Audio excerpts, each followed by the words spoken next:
Hey, David. Roman, are we ready? We'll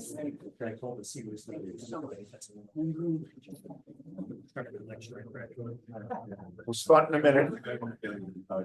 Sure that went over well.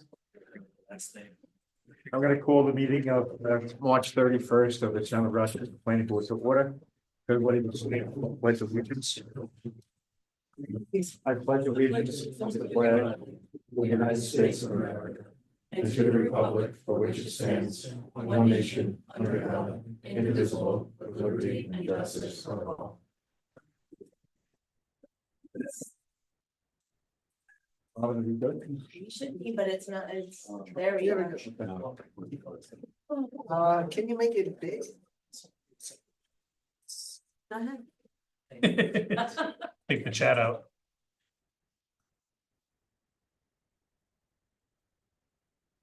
No.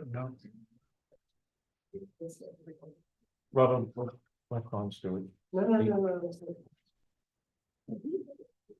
Yes. Robin, would you take attendance Absolutely. Our chair member, Rick Jones, here? Peter Nelson, Here. Zoran Pinsky, Here. Dave Roberts, Here. Jennifer Farnwell. Here. Hans. Here. And myself, Robin Quick. And absent. Absent Helena. Helena. Helena. Great. So we have a quorum. Couple of items. Started again.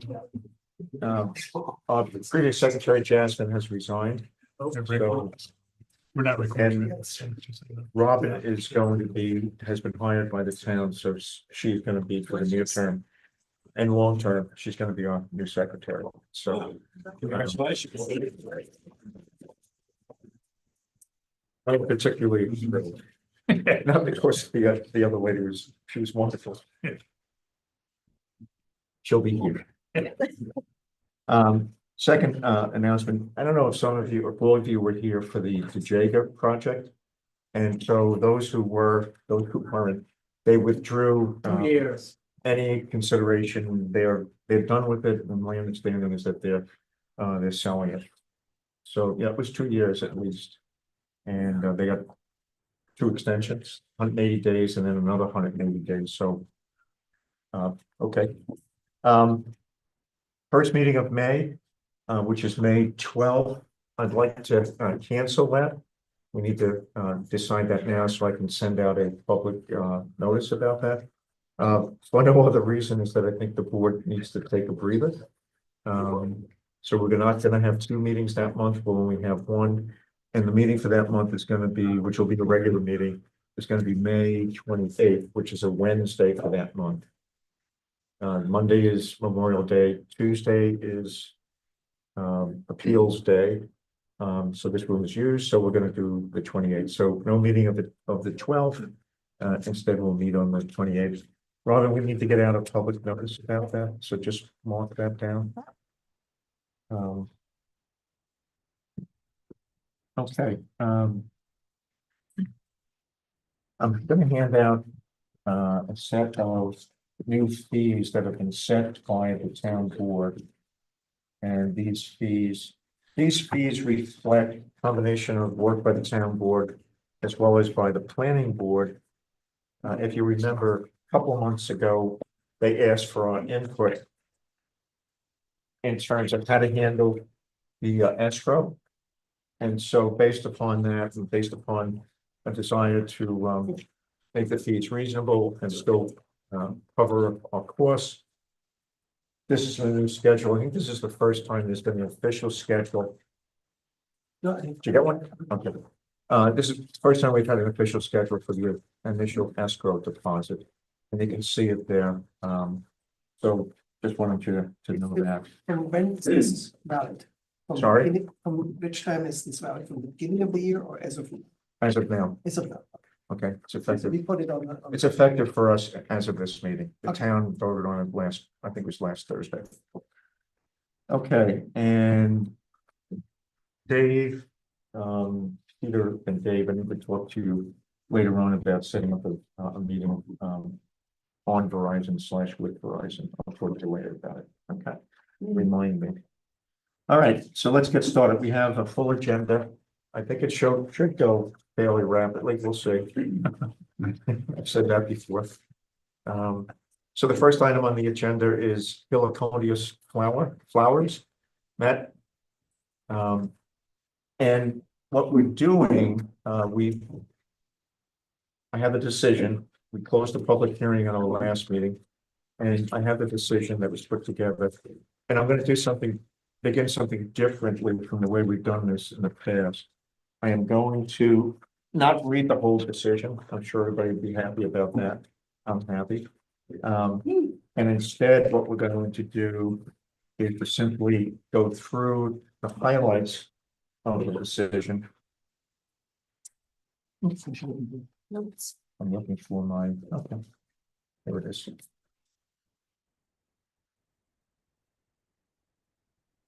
I'm going to go through the highlights of the decision.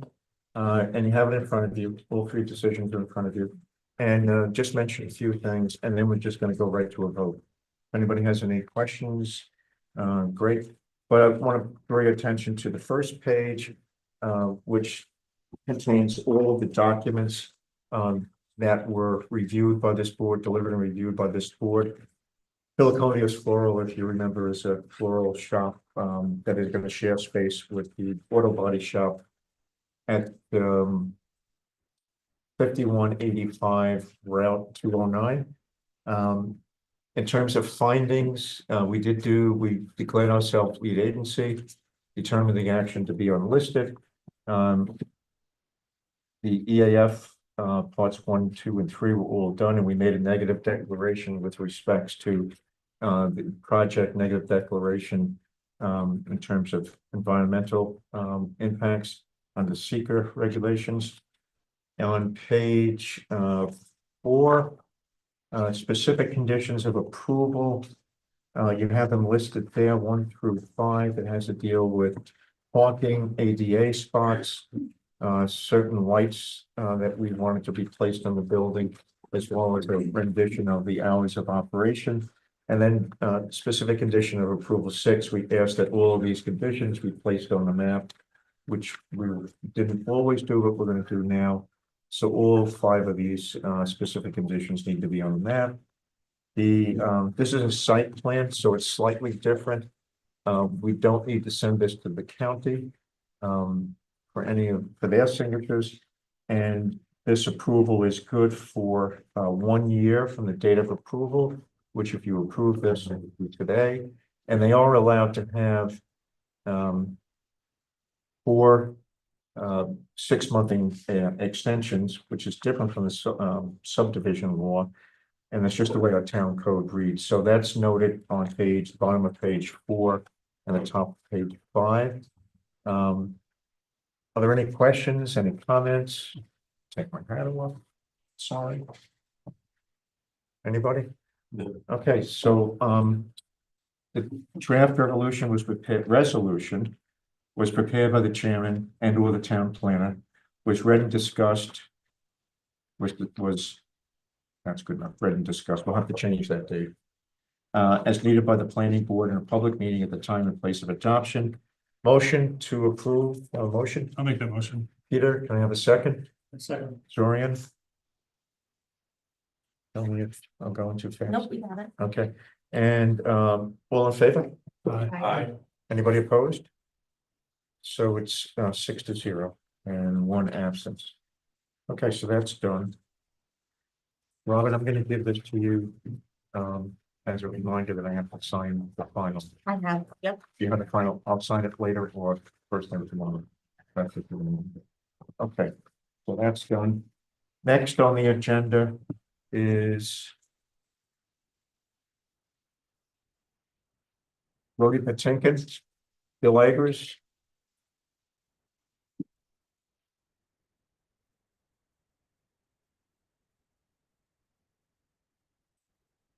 Okay, if you remember, this project has been with us for a wee bit. It's a simple 2-lot subdivision. There are a lot of little anomalies with this. There was recorded, SHPO hit, if you would, when we did the SHPO look see, having to do with archaeological, artifacts nearby. And there was also a hit from the DEC's point of view in terms of bald eagles. Both of those were resolved over the last meeting or two. The applicant provided information regarding that. The Langers provided information regarding that with the bald eagles, the development or the new house is, the subdivision is way away from the bald eagle's nest and meets the code with respects to that in terms of the distance. And the same for SHPO was identified that there are archaeological artifacts, but they're at least a mile, Bill, if I think I'm correct, half a mile to a mile away. I don't know, you didn't tell me where they are. No, okay.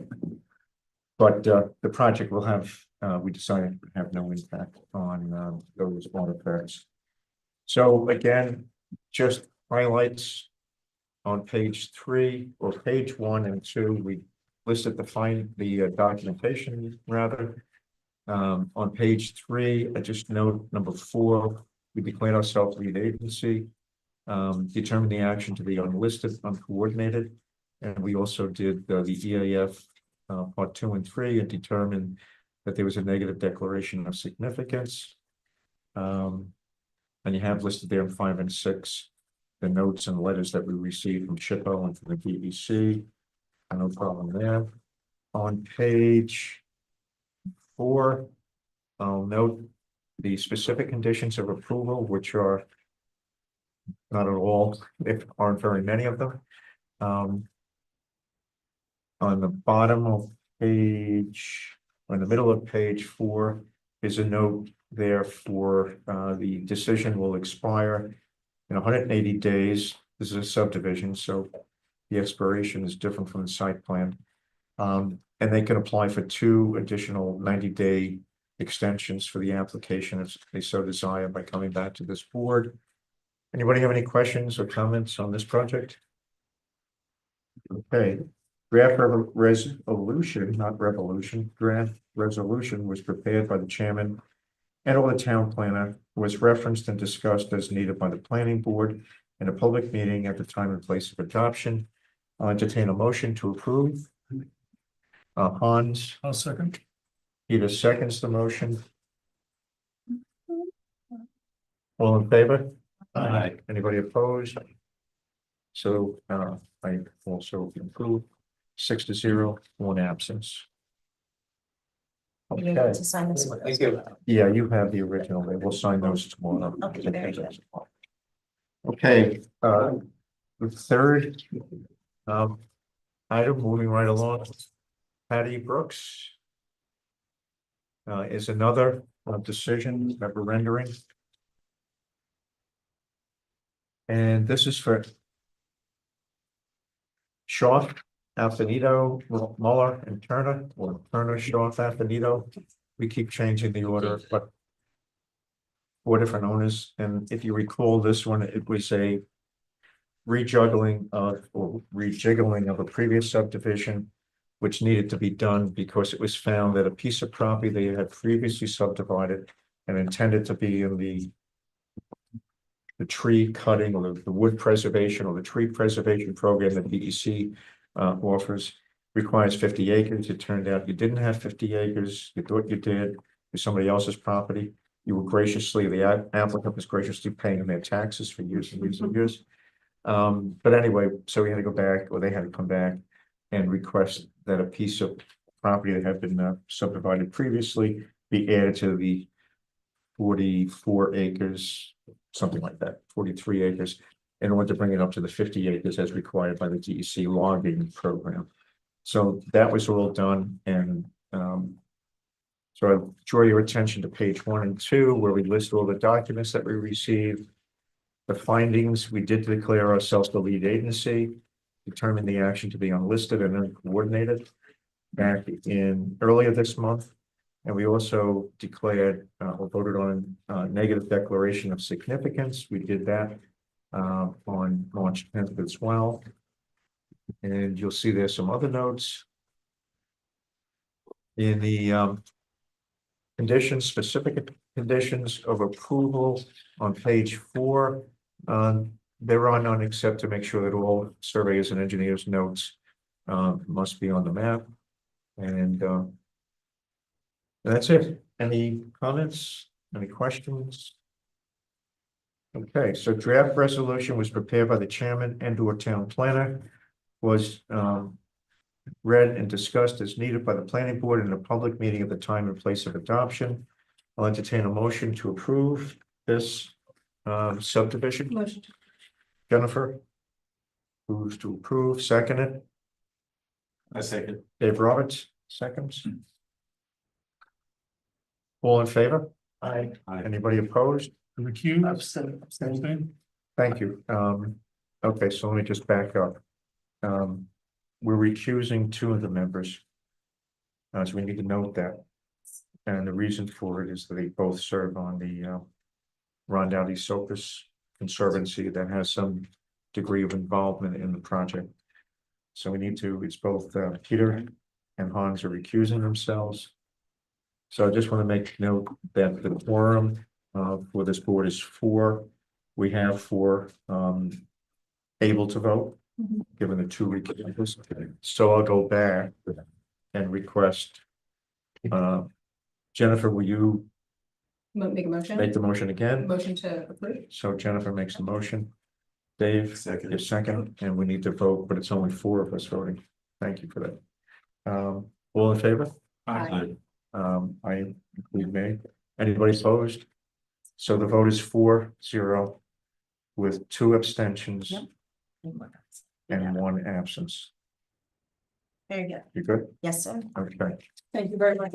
okay, thank you, and we'll get you the signed, copy of the signed decision, which is true for everybody who's here, Bill, same thing. I just need the final maps. Okay. Okay. Okay, Spano, Spano project, which is a lot line adjustment, Terry Ringler representing the applicant. And you have maps, the first set of maps on your pile of maps. The Spano lot line adjustment. And just take a look at it. Sorry, I'm going to ask you to just describe it for us, what you're attempting to do here, what the applicant wants to do. Yeah, chance to look at it? They all have the map. Okay.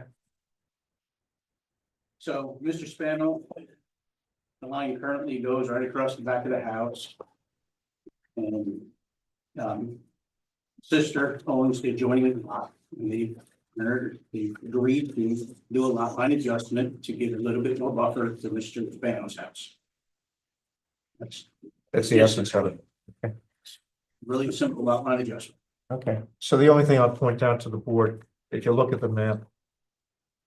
And I spoke to Terry, I think we've swapped emails at one point today or yesterday, I don't know, but I pointed out to Terry that the lot line, the current lot line between the 2 properties, one side of it is the dividing barrier, the dividing boundary between an A3 zone and an R2 zone.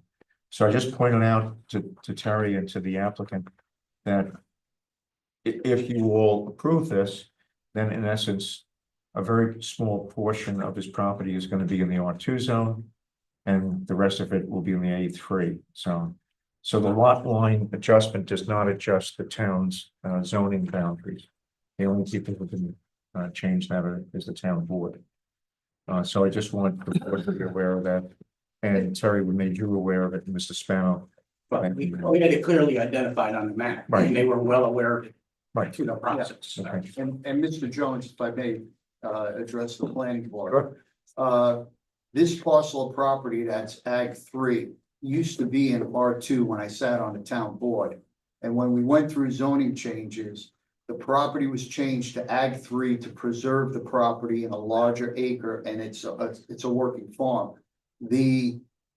Because there couldn't be spot zoning in the town, not only was this property changed, but Barringer's property, the property owner across from 4455, and a piece of property that was up by, a Ukrainian development up the road for a lady that wanted to run a horse farm that had like 25 acres. Oh, I remember He that. was in R2, Yeah. and in order to change it, the landowners were collected by then former supervisor Carl Shipman. And we agreed, and it went through, and the planning or the zoning was changed to Ag 3. Okay, We're well aware that the parcel adjacent to this is R2. okay. Um, Just want to make sure that it's on the map, so. Okay, I just have a question about implications if this were to, if this parcel were to come before the board in the future with some proposed action, how does the board undertake that action to? I'm gonna go out on a limb. First, I'm gonna say I'm not sure, but I'm gonna go out on a limb and simply say it's A3. He has 17 acres.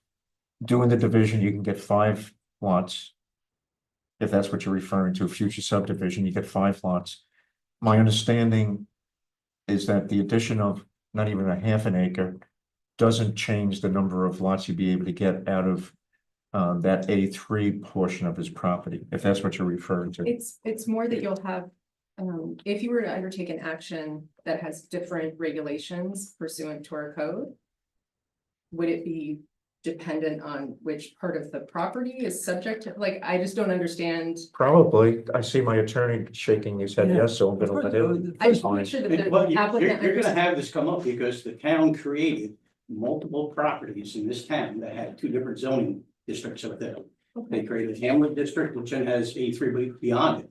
And a certain distance off of 209 is A3, and if your property extends beyond that, then it's R3 or. So you're gonna see that coming up in this town. There's numerous properties like this. And I think it's irrelevant because the property was initially, like I said, R2, and it was changed to Ag 3. So where you're talking about a border or a property line, the main adjustment is to give more to the Ag 3 property, but most importantly, a buffer to the residential, the house.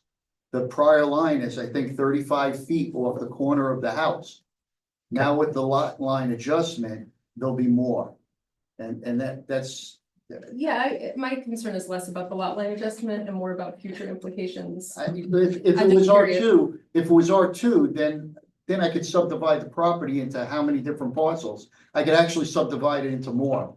And then it would be a bigger issue because I don't want to build. I wanna I'm keep not the trying to land. apply anything along those No, lines. but I'm I'm trying just to, saying, that's why it's changed. That's why we look to have it changed to an Ag 3 parcel. All right, So it would be I think the member's limited. just inquiring, and Dave, do you want to comment it's a anymore? procedural Yeah, question, not. I, the first thing is that, I need to look at the use table, but, you know, they're both residential use.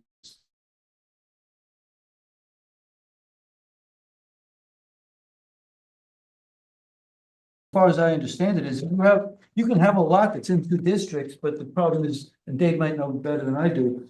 The use of the land is got to be consistent with the zoning rules for that particular piece of land. So theoretically, if the folks want to do something.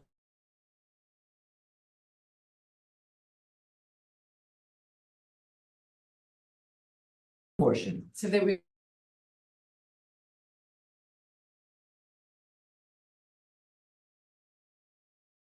Earlier, which is that we're not moving the zoning Right. boundary still stays where it is. Right, Zoning boundary determines the use of land.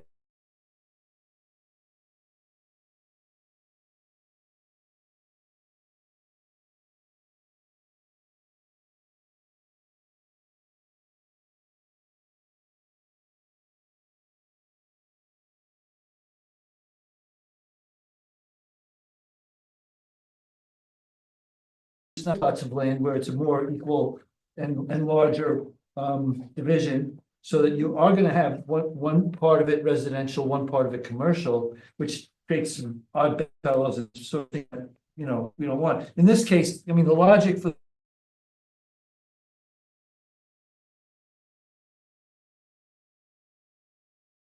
parcel is probably not all that serious in this case, because again, they're both residential zones. Agricultural residential, And this piece of land is not very big, they probably can't do anything with it per se. And So so, the bulk table, I'm looking at the bulk table charts.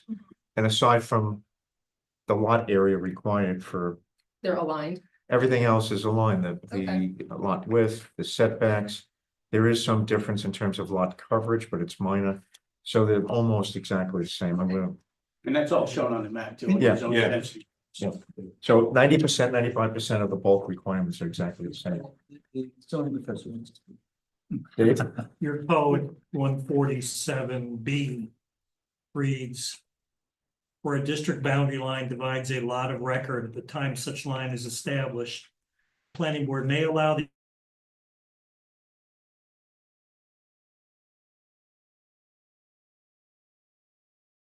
increase the developable lot area for the more intensive use.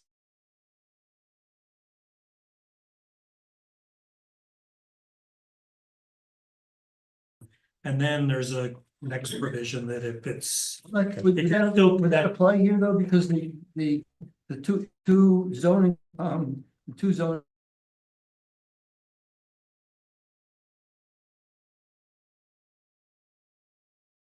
First thing you read I that, don't know. Okay. it's created by the. Yes, it does say. So let's, So then there's provision when in doubt, you go to ZBA. gentlemen. My hair is hurting and I have no hair.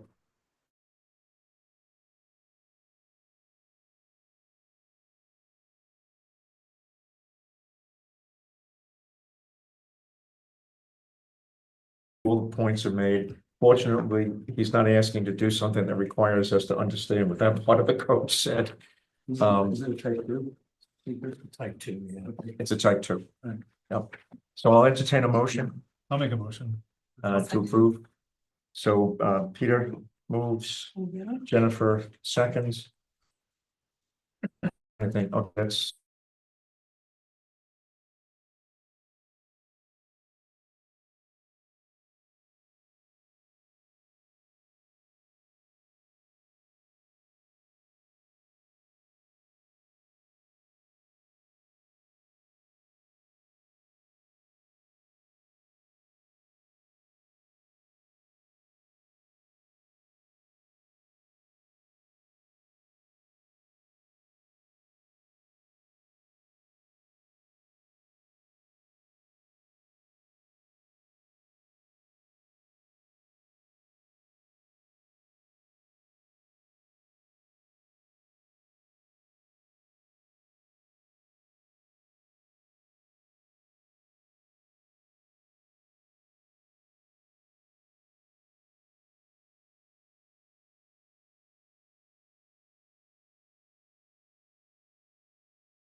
hydrologist who did the study and declared this to be a water challenged area. So long way of saying, if the board is not worried, we proceed with the real public hearing. If the board is concerned, then we're gonna need to decide how to ask the applicant for more information. Do we want to go forward with a Ponds deck? Yeah, I would agree with Peter that I think it's really important to have public comment prior to the seeker process and to encourage it in this forum too. You know, rather than if you didn't allow for that, then you've got, you know, maybe the public approaching, you know, members of the board, you know, trying to say, hey, you know, we have a problem here and you can't really do much with that information. So I think it's really important to encourage that public input The way to prior to secret. My concern, like you, Peter, is that, you know, people who aren't familiar with the process, you know, they hear that the seeker or, you know, environmental hearing is open and then it's closed. They may confuse that the public hearing is closed. My question would be, can we just leave the environmental hearing open and then close them both at the same time? The reason being that then you have a closing date rather than confusing people about when things are open and when things are The closed. short answer is that there are no rules for the environmental hearing, so we can do what we want. But I want to point out to you, the purpose of this sort of initial environmental hearing is to inform the board as to the declaration of significance. So once you yeah. hear from them, and remember, we've got to have the public hearing after the declaration of Right. significance. So what you're essentially asking is, can the environmental hearing be kept, or the seeker hearing be kept open after what would typically be a negative declaration? And my answer to you would be that that's not all that sensible a thing to do. But if you think, again, ball's in your court, you can feel free to overrule me, but conceptually, I'd want it closed because having an environmental hearing or a seeker hearing after a neg deck is a very confusing thing to do because a neg deck ends a seeker process. Yeah, so in that case, I kind of like, you know, the timeline is a problem because, you know, it'd be preferable to just. This is what happens when you Yeah. operate under a concept of law that is not really what we do. Yeah. In my view, the whole thing should be rewritten to look at how a town like this does this now, which is essentially a very robust declaration of significance process, which gets very short shrift in the regulations. There are criteria, but there's no procedures for it. I'm Sorry. a bit confused with all those facts. So it sounds to me then, the regular public hearing, we don't expect any environmental concern brought from the public. That's what- There's a very, very sizable overlap between seeker issues and, let's say, subdivision or site plan issues. In fact, I did want to mention this to the public. They should be aware that seeker issues that are environmental impacts under seeker are not restricted to ecology. It's not restricted to clean water, clean air, and habitat. Issues of, you know, traffic, issues of quality of life, issues of aesthetics are all core seeker issues. So, you know, there are some issues that are going to be subdivision issues that are not seeker issues. I mean, but the truth is, there's such strong overlap between the two that So I would expect the public to speak out on the seeker issues beforehand, and then if they perceive that there's still a zoning question coming up, like how many lots there should be in a subdivision, regardless of the neg deck, they'll come out and say it again during the public hearing. And I'm not sure that that's. So we're gonna use this process going forward everywhere? I'd like to use this process going forward. It's up to you. This is No, this is I'm your, trying to understand. up to you to define your procedures. Because we've seen the danger of doing a neg deck before the public hearing. We've had it happen on Tejada with the bull But I beaters. remember they were saying that we can go back after public hearing That's it.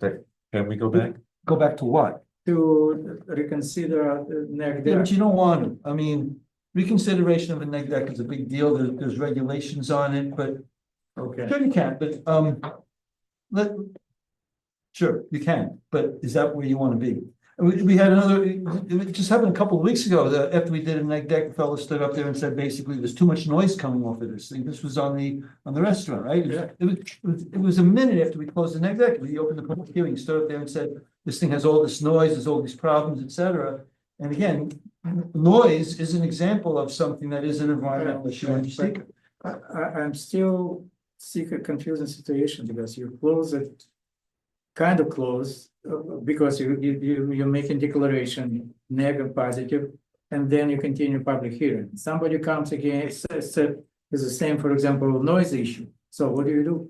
There's no easy out, and I wish the research hadn't disclosed that this holding of this case is so firmly established in the law. You have to hold a public hearing after the next deck. We're trying to, Especially on a subdivision, it's all, you actually have more flexibility on site plan approval, the rules are not that. Clearly written for site plan approval, so you can go in a different direction on the site plan approval if you want, but for subdivisions. It's locked in, if you don't hold a public hearing after a neg deck, you can be your subdivision approval can be overturned, and in this case, it was overturned. So. That's what the courts and DEC. we're dealing with misunderstanding, inadequacy of sometimes when judges rule. Yeah. And we're just trying to work around it in order to uncover these environmental concerns and do it in a way that is consistent with current law. And I would point out that this is so well established that when the town board redid the zoning law last year, these procedures were actually, which are also reflected in the state law, are now reflected in the town code. It's there. You will hold a public hearing after a neg deck on a subdivision. That's the way it is. So decide how you want to handle the time before the declaration of significance. So I'd like to proceed with I'm it. in favor of your proposal to have a seeker, or, whatever you want to call it. I'm not sure yet. So Rick's way. The Rick's, well, what we want to do is if we're talking about this particular project, you may want to somebody should make a motion to do what you think is best. We'll hold a vote and then we can get going. How about I Although in make- the future, we may want to actually have notice of this secret public hearing so that people will know that next. I'll make a motion that only applies to the current situation, and we need to work through some other procedures on this, but I'll make a motion that at this point in time, we open up our regular meeting to invite the public to give us comments on this project regarding environmental concerns that they have with this project. I second that. Second by Dave Roberts. I'm sorry, first by Dave Roberts, second. Oh, I thought you. Oh, I made the motion, sorry. Yeah. Rick made the motion, second by Dave. It's okay. Are you good with the motion? You want this? Nope, I got it. Okay. All right, so who'd like to go first? Well, do you Wait, want to wait, vote on take that? vote. We did Oh. vote. All in favor? Aye. Anybody opposed? 6-0 Very good. with one absence. Beautiful. Okay, well, why don't I call on Dr. We have to open on, Nurko? we have to open, this is a question for Dave, do we have to open the seeker? We just did. We just did. It's the mo- Just for this particular- I thought, okay. I understood that to be. the Open motion. on this one only. Dr. Nurko is Danielle Nurko? But she's not present tonight. Okay, so Mr. Nurko, just tell me if you don't mind giving me your name. You can come up. You know what, I'm gonna ask you to keep it to 5 minutes. And if it goes any longer than that, I'm gonna give you a high sign. And you can certainly submit written material, and you have already. And your name is, My name is Laura Gary. Last name is Gerry. and I want to just know that it is in your Google file under public input of public comments. Thank you. Laura Gary? Correct. Go ahead, Laura. All right. Well, good evening, Chairman Jones and members of the board. I appreciate the time to be able to present my thoughts on this and what we've seen so far, where we live. But I've been a full-time resident in the town of Rochester now for a little over 2.5 years, and we were shocked when we moved into our new home permanently in August of 2022 to find that the water supply wasn't sufficient for 2 adults, let alone the house that was built for 4 people. The first time we ran out of water was 6 months after we moved in. It was February, and I was in the shower, and it just stopped. So we immediately called the drilling company, and they came out very quickly. They did their research, pinged the well, and they found that the well was actually dry. How deep was the well? How deep is it? No, I don't have that with me. Okay. That's fine. Okay, I can let you know though, I do have the paperwork on that. I think it might be 100 feet, but I'll have to double check. Okay. Yeah, the drilling company is Titan. I think I incorrectly spelled it Triton in the paperwork by accident spell check. But the Titan drill company came out and they had said to wait 24 hours before we use the water. Luckily, we had some bottled water around so we could brush our teeth, wash our face, flush the toilet.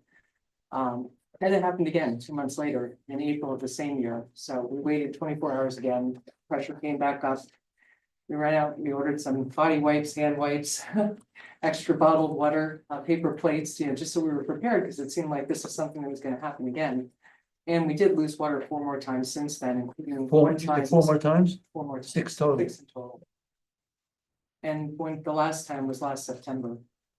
We don't use a lot of water either. We're very conservative. Like I said, we're 2 adults. We do work from home, but we purchased rain barrels for garden irrigation and we use our dehumidifier water to water our indoor plants.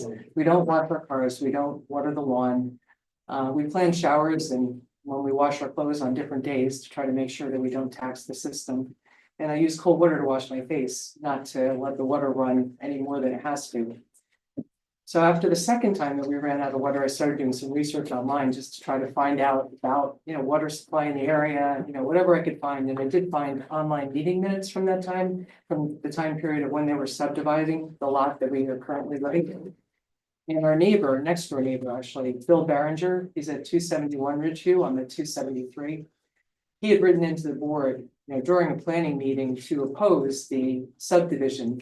And it was either Glenn Diamond. That house was built, I remember, it was built by Glenn Diamond. Okay, yeah, because Who I know since passed Catskill away. Farms finally did the development, Yeah. Bill Diamond, I think, was the one Yeah. that proposed that. But he had stated that he was concerned about the water, he had run out quite a few times, Bill Barringer said that. Bill Barringer, yeah, our next door neighbor.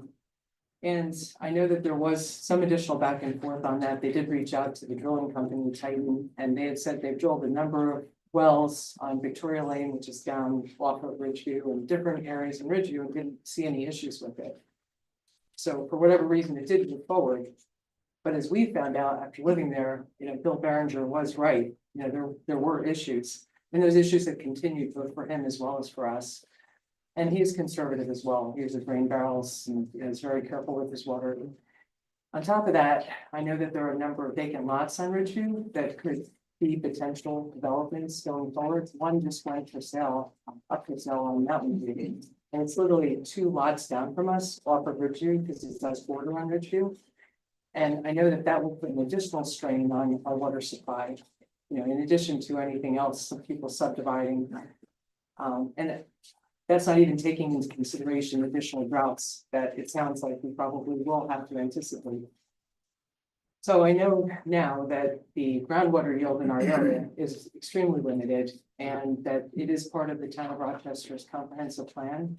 That they recognize that there's a need to limit the density of development in areas with that type of water yield.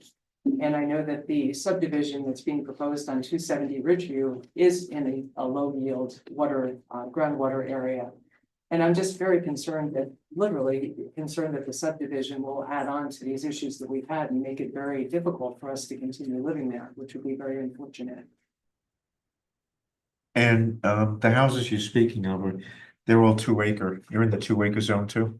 Yes. R2. 2 acres, yeah. Okay, all right, That was it. Did I thank do it? you. 5 minutes? Great. All right. Next, who'd like to speak next? This is Mr. Charles Nurko. Nurko. Charles Nurko, Nerko, Nerko. Thank you. Good evening, members of the planning board and fellow residents. My name is Charles Nurko. I'm a resident of the town of Rochester and a practicing attorney. I appreciate the opportunity to speak tonight. We have real world evidence of the water scarcity in this neighborhood. I understand that several nearby homeowners' wells have already run dry, a sobering indicator that groundwater here is scarce.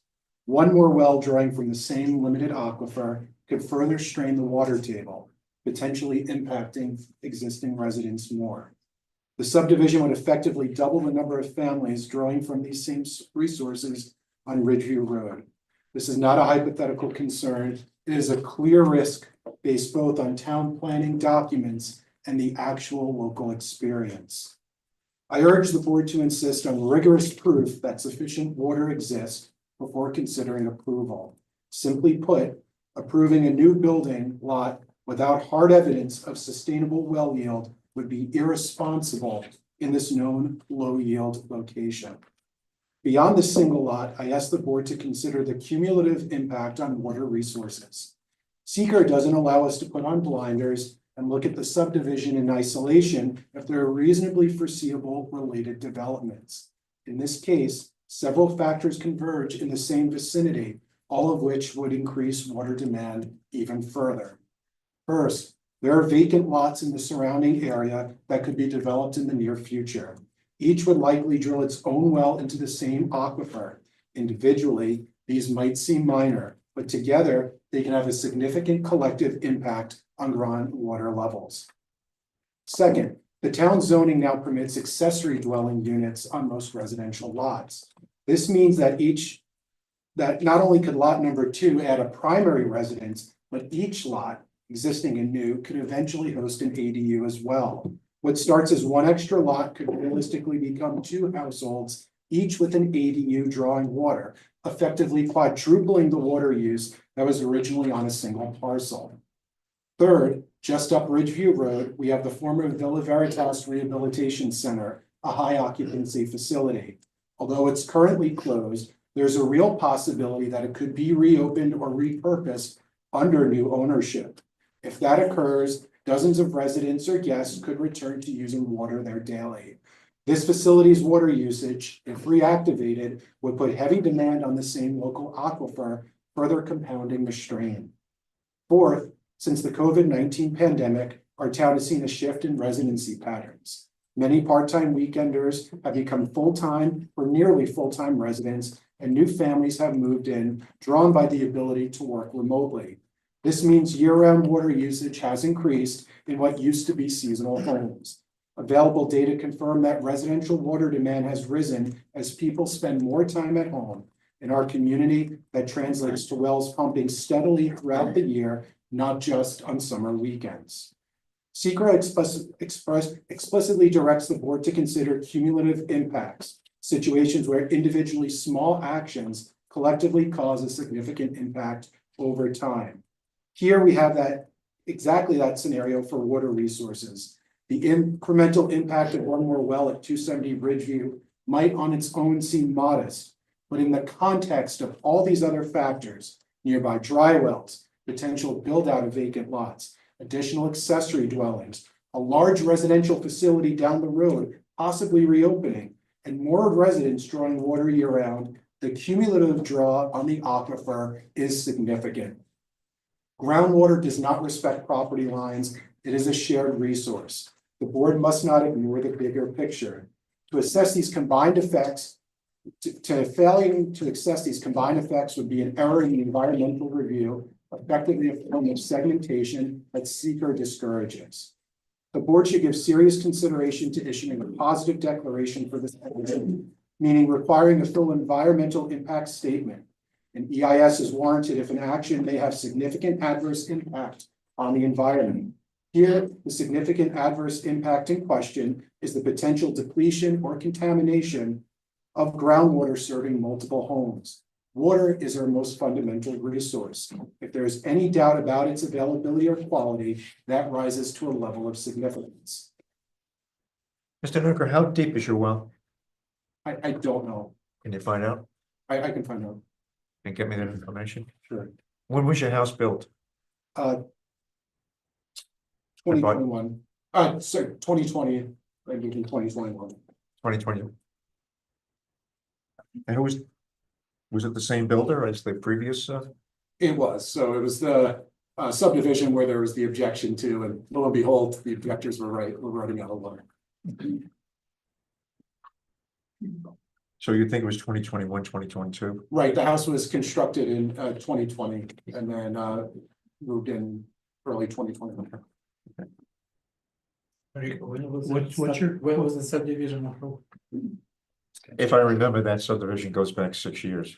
That's about when they were before the board. It was done by Mr. Diamond. my recollection. Anybody have any questions of the gentleman? What's your address again? I know this is streamed publicly. I'm in the address confidentiality program from the state, so I can provide it after. His letter is in the file. Spoken like a true lawyer. Anybody else? I do have the paperwork with the depth. of the I well. can't hear you, sorry, Laura. Oh, I do have the depth of the well, if you want that. It says it's depth 398. 398 feet, actually. 398 feet. Does that say what the yield was? Yeah, it's 3 gallons per minute. That's pretty, that's pretty. Supposed to be 5. Impressive. Yeah. So thank you for your time and for Thank you. carefully considering these points. I trust that you will uphold your duty, protect your town's environmental integrity, and the health and safety of current and future residents. Water is life, and we must carefully safeguard it. Doing so not only honors the law, but also our responsibility to our neighbors and to the Rochester we will leave for the next generation. Mr. Nooker, if you can get us the depth of your well and also what the yield is, and then send that to me, you have my town email. Was there anybody else that wanted to speak? Okay.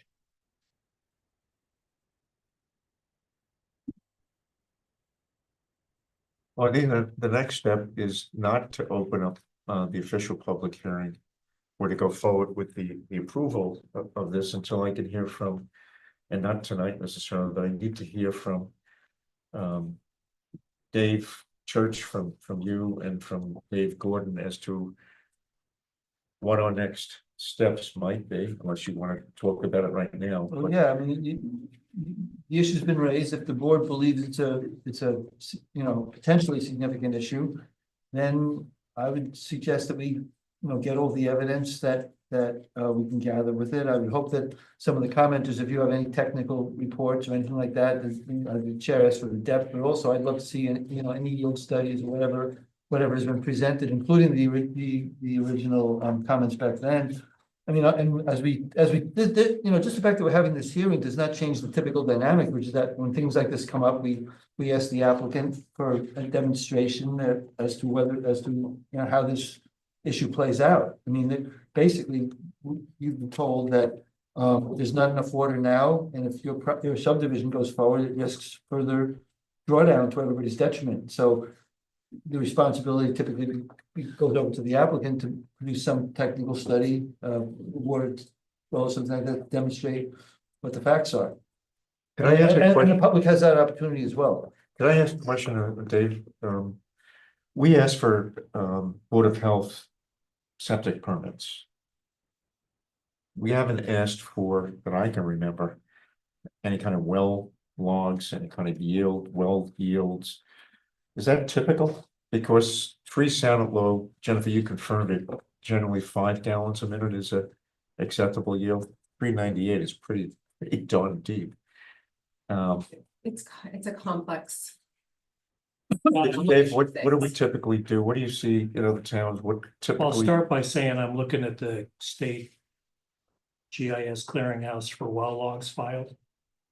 The neighborhood, by the way, the most recent log wells are with the Catskill Farms subdivision. And what was the yield? 2021, they're all over the place. There's a 600-foot well yielding 8 gallons per minute. There's a 150-foot well yielding 20 gallons per minute. It's just, there's no rhyme or reason. And these are right next to each other. On So all there- those wells that were drilled, there were 5 of them up there. Are they all, And there are others in the neighborhood. by are the they way, greater they're- than 300 feet deep? Some of them, yeah.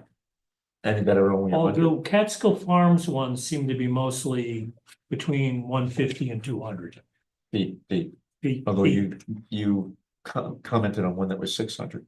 Correct, Okay. not in Catskill Farms, down the road. Oh, okay, I don't know what okay. just as Nickel Knowledge is a geologist, have your well fracked. If you know what I mean. I know it's a dirty word because of gas, but if you haven't considered that, there are well drillers that can shock the well and it Correct. opens up cracks, fractures. It's what they do for gas, but they can do it for water too. It's a common solution that works for many people.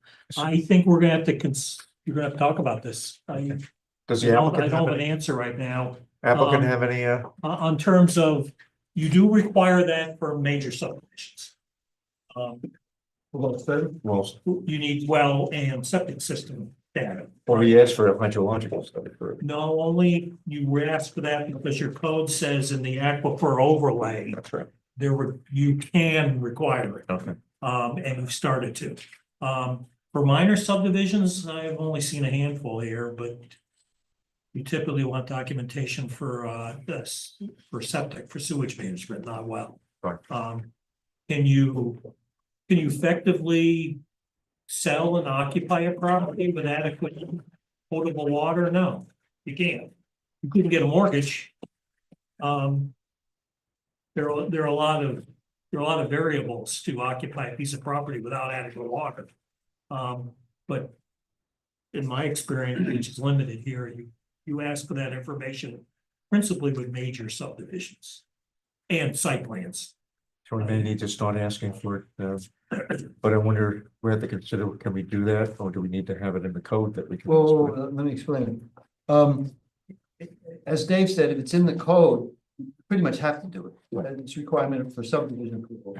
If it's not in the code, and this is one of the advantages of seeker, this is why the efforts to kind of, throw seeker out if we know we're gonna get a neg deck, and then the type 2 list has been expanding, which takes it out of seeker, but seeker is very valuable because it's kind of it's an open-ended environmental inquiry. So even if an issue is not in the code, like traffic is usually not in the code, but it's always an issue, right?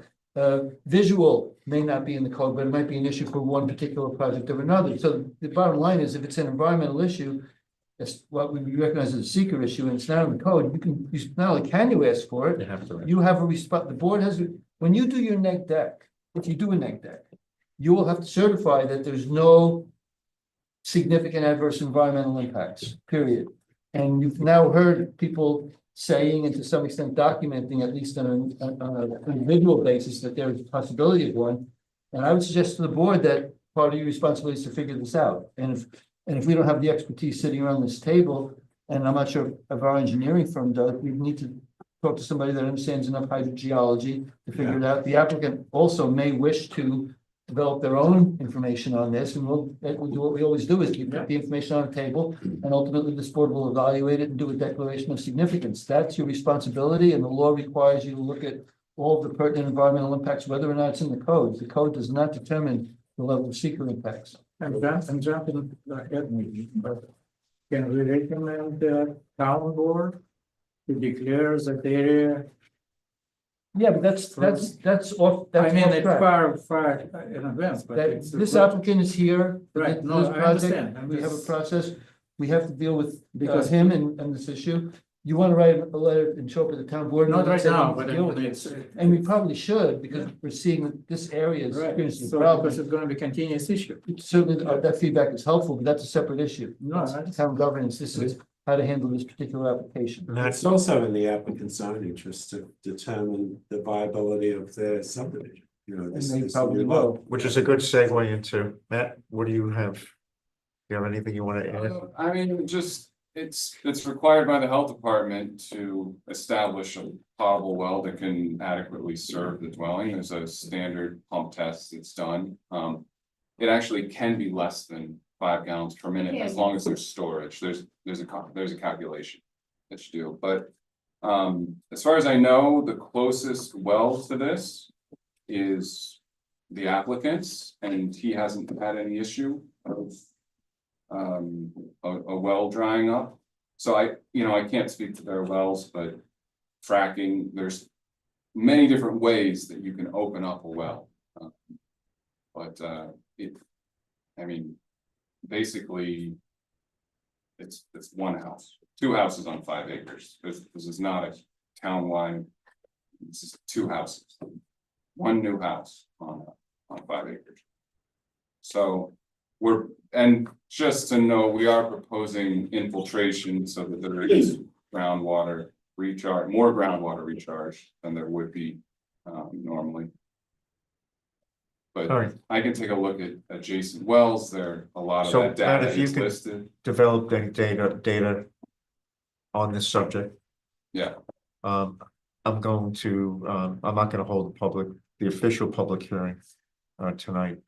And this board is gonna have to. The chair and Dave Church, Dave Gordon, and maybe one or two other people are gonna have to come up with an approach to this pretty soon, pretty quickly. So, Matt, I'll just note, I just glanced at the code, the subdivision regulations. So it's silent on this matter with minor subdivisions, but it's clear. You need the information for major subdivisions. Good. the information Maybe- being, Well and septic utilities. So it may be a little gap in your code that you will want to address someday, but that's, neither here nor there for this applicant. Right. So. I mean, there's some. You could have the applicant respond to this well, yeah, information and we see where we go. I'm inviting him to whatever information you want to provide us with, your own information of surrounding wells. Yep. And we'll do our due diligence and we'll talk. But I mean, it is the health department's job to make sure that these homes get an adequate supply of water. When they're approved, that is hand in hand with the septic permit. I think it's the case, I think it is the case, What the neighborhood, what affects the neighborhood. I think it is the case that the health department. Certainly look at individual homes, but our responsibility goes beyond just an individual home. This is a recurring theme for that area. As I said, I remember from 6 years ago, I think it was, Right, with this subdivision. They're not looking at the whole area. sure. It's the responsibility of this board, under seeker, it's the responsibility of the town board eventually to Understood. determine is this area an area where there's not enough water. Now, we saw an example of But where there was a lot of water and other examples where there's not. Well, So- these homes were built in 2021 and they don't have adequate water. Yeah. They're running out, so. So Yeah. it's somewhat logical. I know that they look at singular events and say, yeah, it's okay. But the But more you're pumping stores, at a flow rate where it's supposed to be very conservative. So it's not, it's supposed to be way more than one home will use in that 4-hour period. That's the all idea. right, so I invite you to send us, Yeah, I can get some. okay. All right, so let's move on. So to- Rick, other than Yep. Catskill Farms subdivision. In 2019, the closest well that I can figure from looking at the map, it's logged in the state system was drilled in 2019. It's 160 feet deep. It's getting recorded by the well driller as 15 gallons per minute plus. Okay, when you So say it's- Catskill Farms, there's a couple of Catskill Farms. Is this the one that's before the board? I'm presuming because of the address. Do they have a of the- location? Who completed the report being Wurtsboro, Okay, that it's the it's same, the same. Okay, you must like that name. okay. Okay. Okay, Matt. All right. Thank you. We'll talk. Yep. Thank you. Alan, Linda.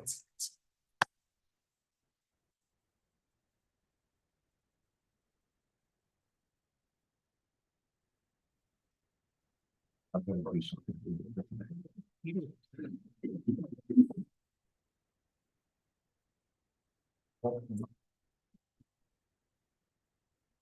How are you, Bill? Very good. All right, so if the board recalls, this project is proposing a subdivision of an existing plot. You have the maps in front of you. Of an existing plat. Half of the plat is occupied by a restaurant. The other half is occupied by a trailer. And the applicant wants to subdivide the residential parcel, or what would become a residential parcel from what is a more business oriented parcel. we heard last time a number of concerns in the public hearing by one of the residents. And having to do with noise, and I would suggest that noise is not anything that we can deal with here. That has to be the town board and the building department. But what we can deal with were the complaints about the road, and we launched into a discussion, a vigorous discussion about who owns the road, who doesn't own the road, what's going on the road. And in my mind, it boils down to Sand Hill Road is used frequently by whoever's going to the restaurant for evening events, evening dinner, whatever. It's used Thursday, Friday, Saturday, at least, from what I can gather, to park cars and then to walk into the upper area of the restaurant in order to get to the outdoor facility, luncheon facility, dinner facility, band facility, whatever the case may be. I did speak to the applicant after the meeting to get more information. And last time, and the applicant did go to the town board, and the town board was very attentive to his complaints, at least. You're talking about not the applicant? Not the applicant. Not the applicant. I'm sorry. Neighbor. The neighbor. Thank you, the neighbor. And the town board was very, I think, sensitive to what the neighbor had to say and asked for some information from the building department. Having said all that, the public hearing is open, and I'm going to suggest one of three things be done. And so you have another series of choices here. And I'm sure, Dave, you're going to want to weigh in on these. I may. All right. So the first one is refuse to move forward until it can be agreed by the parties to determine the ownership of that road. Because from what I can see, that road is not owned by anybody, it's just used by. It's owned by the property owners on both sides of the road to the center of the road, I can tell you that. And then an RMA be developed. So if it is owned by them, then an RMA be developed between them. Them meaning these people or people who live in. Alan, Linda, whoever's on the road, and the people that are on the road.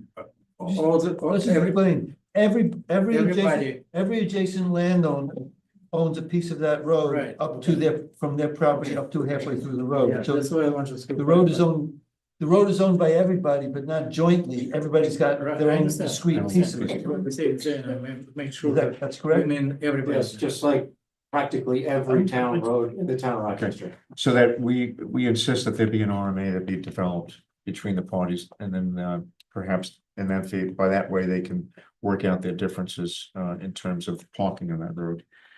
The second possibility is move forward, close the hearing, and deny the subdivision because there is no clear cut RMA. And that just doesn't seem, as a practical matter, to make any sense, that there isn't shared responsibility if you all use it and own it. There should be an RMA. The third possibility is to move forward, close the hearing, approve the subdivision. But right into the subdivision decision that there's no further subdivision of that property that's spun off, that 2.29 acre property. There's absolutely no further subdivision allowed of that property because you would be creating a new lot, and we insist on an RMA in that case. In this case, you have existing lots with existing owners, and we haven't in the past demanded an RMA in the situation of just subdividing the land. But where you subdivide it with the intention of building a house, we do ask for an RMA. And so we simply tell the applicant, okay, you can go with your subdivision, but there'll be no more subdivision of the property until there's an RMA, which kind of says maybe they don't intend to subdivide it any further. And when you look at it, it used to be in the 2 acre zone. Now it's in the business zone, both parcels. And in the business zone, you can subdivide for residential purposes and make each lot 1 acre. So it's 2.29 could they put the existing house on 1 acre and then have another house on the other acre? I guess it's possible. I don't know what their intentions are in doing this current subdivision, but it just seems to me that that might be a way of getting people to the table to work this out. I walked the road with the neighbor. You can get one car past there, but to get two cars past at the same time, one's got to pull off to the side. There have been times, as you heard the last time that he was here, there have been times when he can't get to his house because there are cars parked there, frequenting the restaurant. So it may be a wee bit beyond the scope of this board's actions. However, we did in our decision that was done 2 years ago, we did tell the applicant then, who's the same applicant as now, that all access to his property, to the restaurant property, with the exception of emergency vehicles, is done entirely off of Route 209. And that's clearly not the case. Now, I don't know, because I'm not there at night. I don't know whether they take the chain down and cars pull in, or they park, which seems to be the case, and they walk in. But that was not the intent of the approval that we gave last time. And there was a specific condition that said that it's only for emergency use.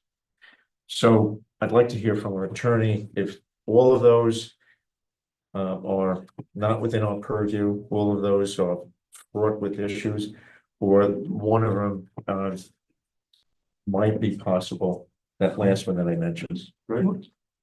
When we face, Just before we go on, could I just provide some rebuttal, I guess, Sure. since at the last meeting, we had the adjacent owner there who had a lot of things to talk about the road.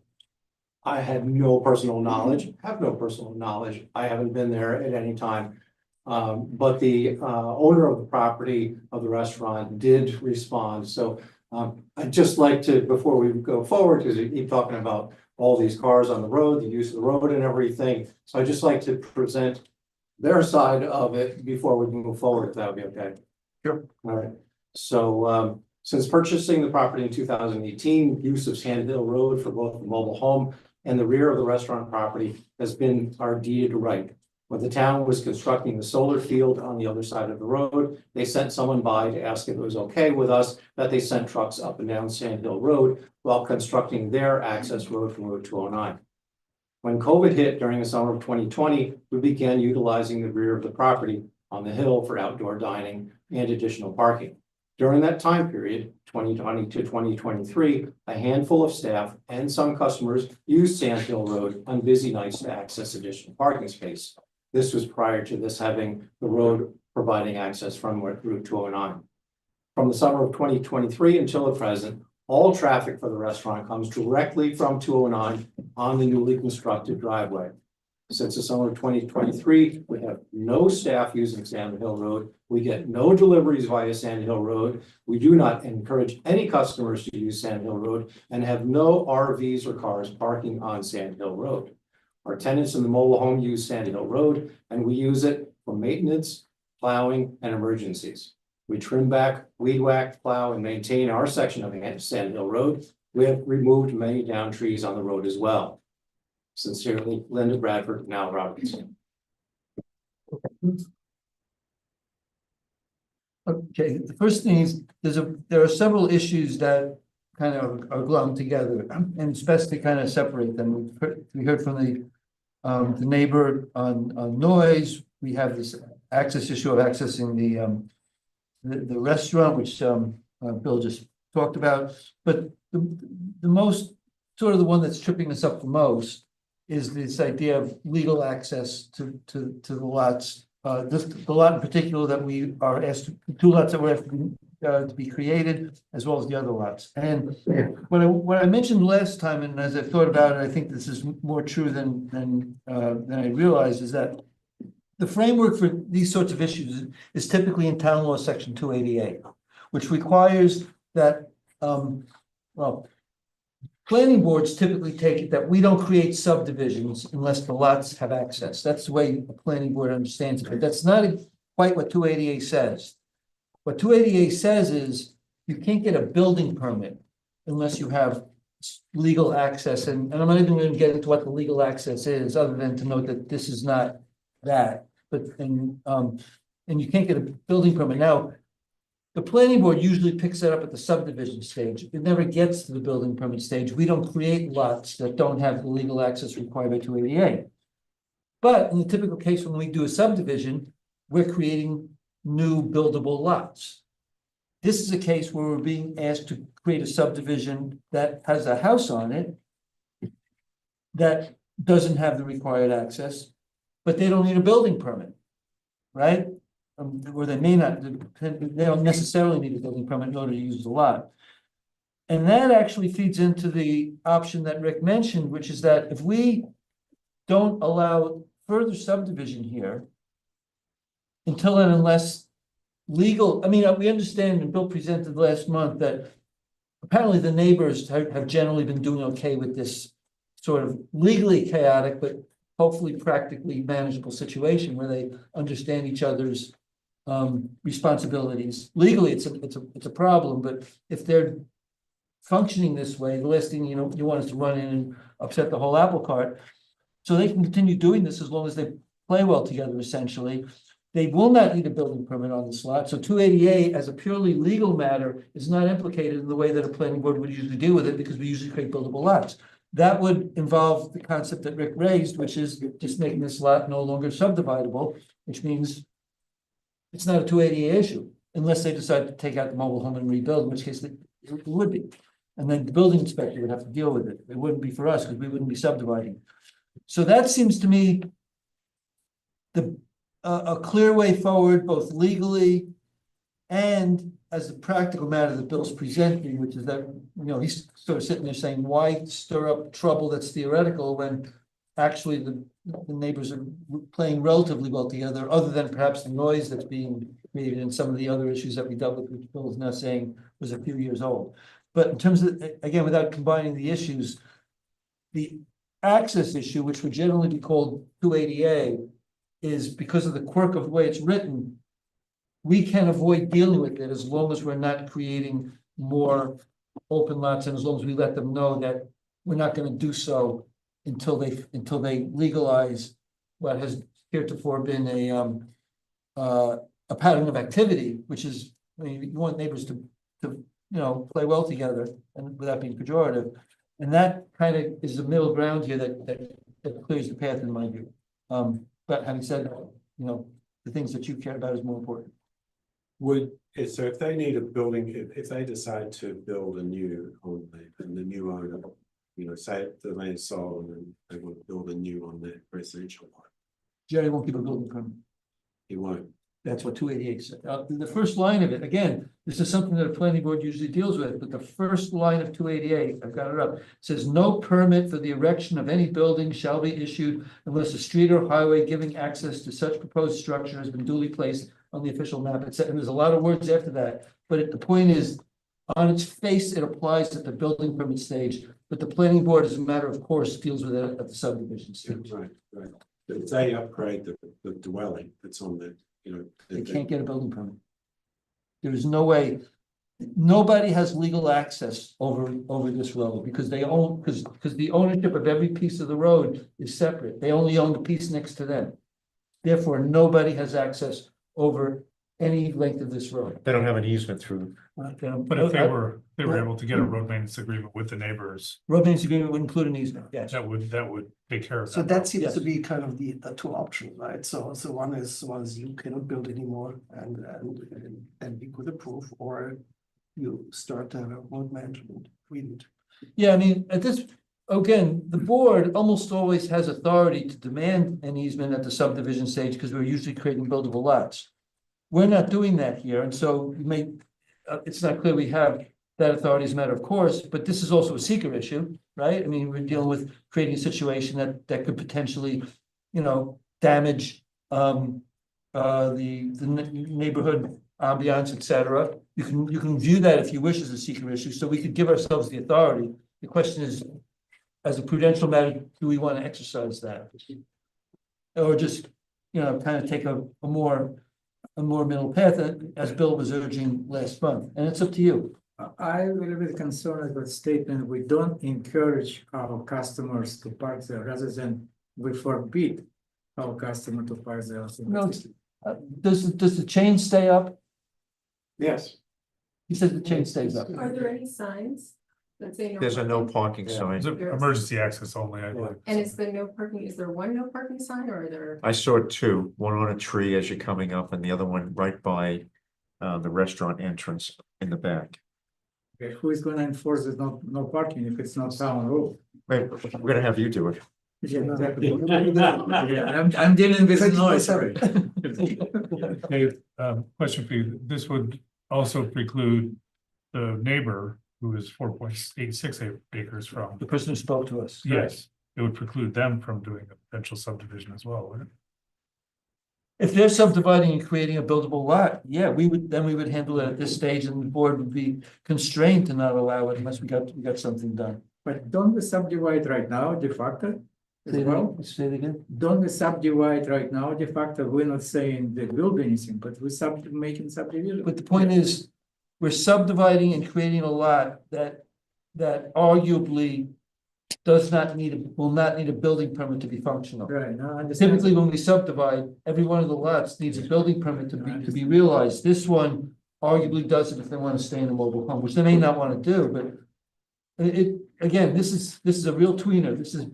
This falls in the middle of everything, so it's up to the board as to how it wants to handle it. But there is a logic to not allow further stuff. How is it satisfying the neighbor? Okay, road maintenance agreements are basically formalizing that they maintain, okay, this portion next to his property, right? Where everybody maintain portion next to his property. No, the road maintenance agreement would be Or the three lots that anybody who borders on this road has a responsibility they need to share to the jointly cost. share.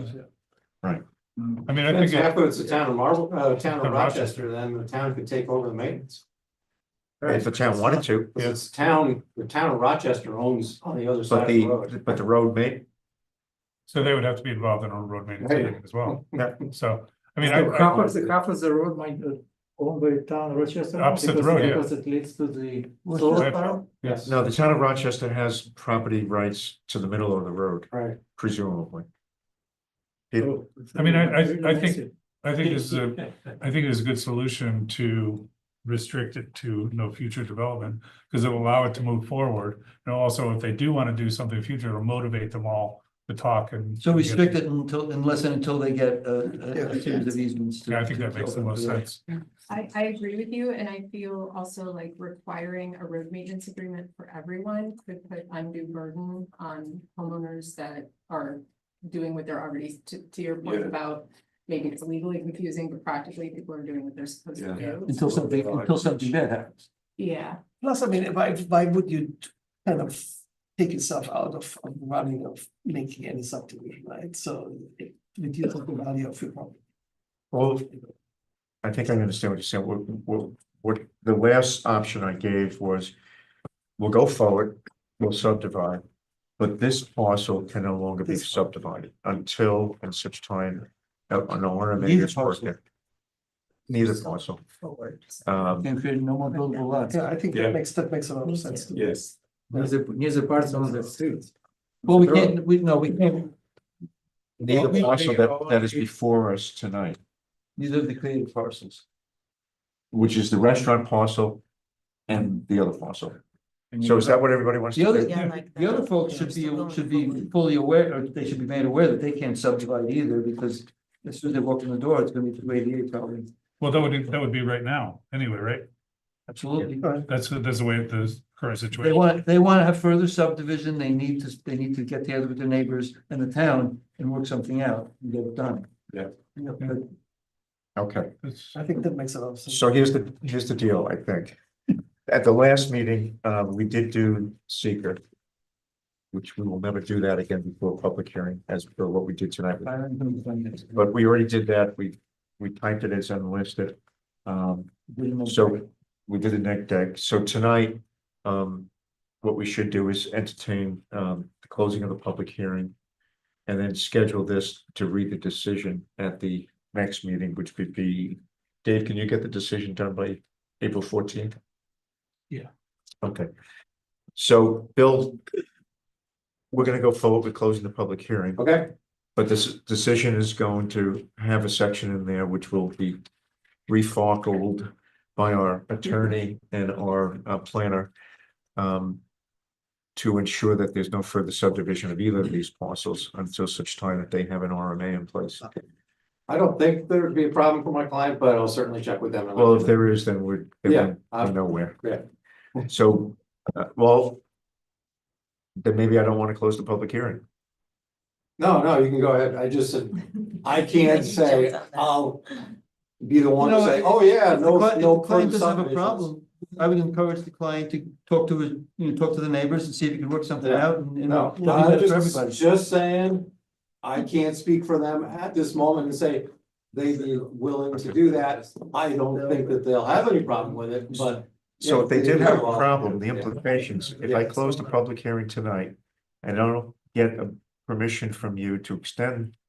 The time for the public hearing, we will do a decision, but it will be a denial of the subdivision. Right, yeah, so. So you tell your client, Yeah, either say yes or we're gonna deny it. yeah. I guess that's New York City way of saying Better get with it than get without it. whatever the saying is. So I'd like to make a Okay. motion, we close the public hearing. Yes. I say. Who wants to make that motion? Peter? I say. Peter makes the motion to close the public hearing. Can I have a second?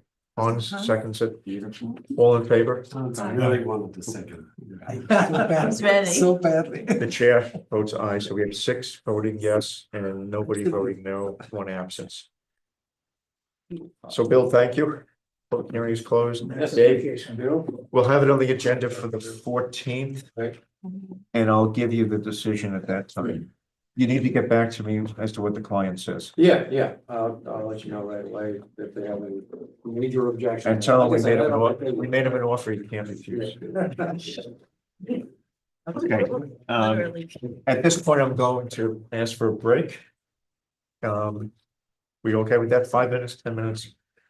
For a break, and then we'll launch into Capella Woods.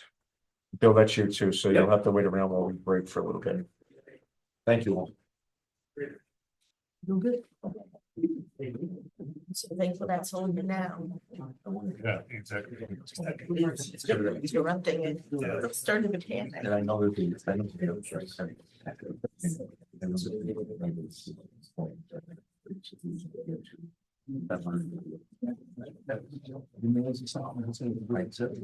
Actually, it's only the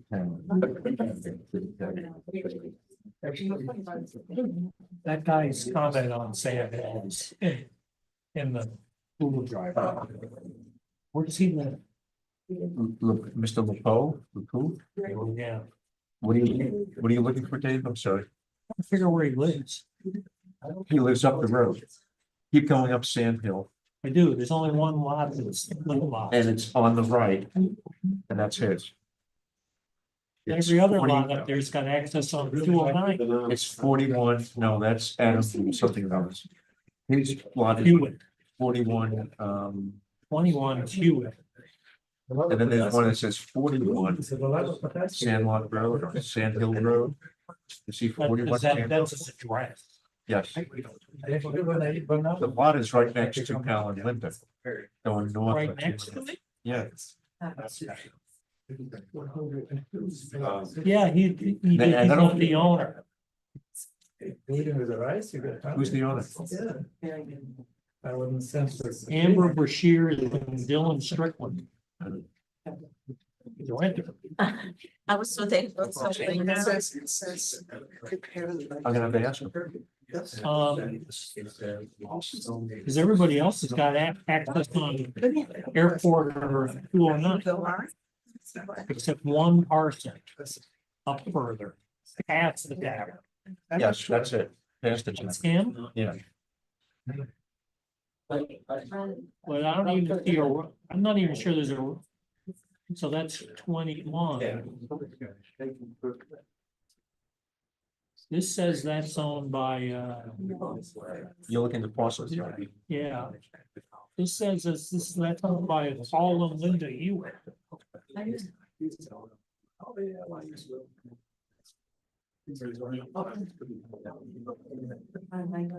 I don't, his name's not popping up anywhere. Right, I'm gonna, You got a big parcel? 5 Is acres. that working? Oh, It says. because there's, comparing last week. That's what I just asked her, but Uh, I just went into. who's 41, this might The be actual found YouTube like. statement, and it seems to be live. Okay, it seems to be live. It's 41. Because I tried to- That's where the number is. Yeah, that's town of Rochester. Right, town of Rochester owns 2 big parcels. His parcel is 5 acres. See. I don't know where he owns. I'm sorry, I can't be any more precise, but I'm thankful that's on. I'll find out, but I don't have Alright. it. A new device to record and transcribe all of our meetings, but it doesn't fit until tomorrow. Oh, I'm saying I will transcribe this one. Oh, Getting interrupted by oh, something. 42. So who should if I saw that, I think it's probably. I was having panic attacks, so I was like, I can't even look at it anymore. Oh. Thanks, though. Right? Yeah. Yeah. Right. That's awesome, oh my gosh, wow, so she knows where you're working, like, that. Oh, yeah. She's like, oh, I've been there, my old stops around. Hilarious. Yeah, I wonder, did she introduce you to Woodland Pond? No. No, you're. No, I mean, I think, we know. But on here, it's parent and now. Yeah. And then my phone recording thing isn't strong enough to transcribe, so it did an error. That's what the answer. I was getting everyone. Very serious. I'm fixing that. I bought that thing. I was so mad it wasn't here today. I was like, this is gonna catch everything.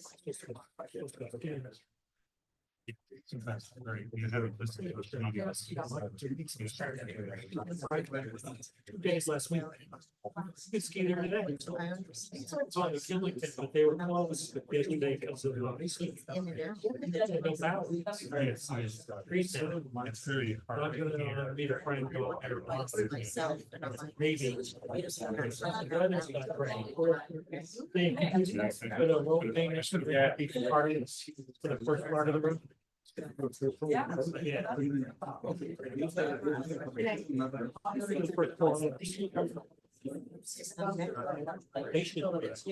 They're only dealing with. They own 2. Yeah, exactly, yeah. The only other 2 owners between them and one parcel. I thought maybe it was the guy that was complaining. But it's not, I cannot find a parcel where his name. He may be a renter. Just a humble. Yeah, I'm just saying, a friendly advice would be, well, you got 2 of the parties. And the third party's the town, and there's only one other parcel privately owned between all this and the town right. So you get an RMA money. But if that would be okay to do the first section. You won't satisfy, you may not satisfy the one guy. But yeah, so you know, it's good. Actually, yes. Yeah. So, you know. So anyway, I can't find that. I So. can't find this guy and just pull my files out. The comment on the property here. The other garden island system makes very. We'll see that. Yep, that was pretty. That's as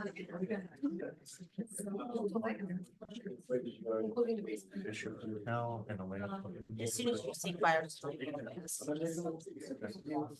Okay, can we come back together?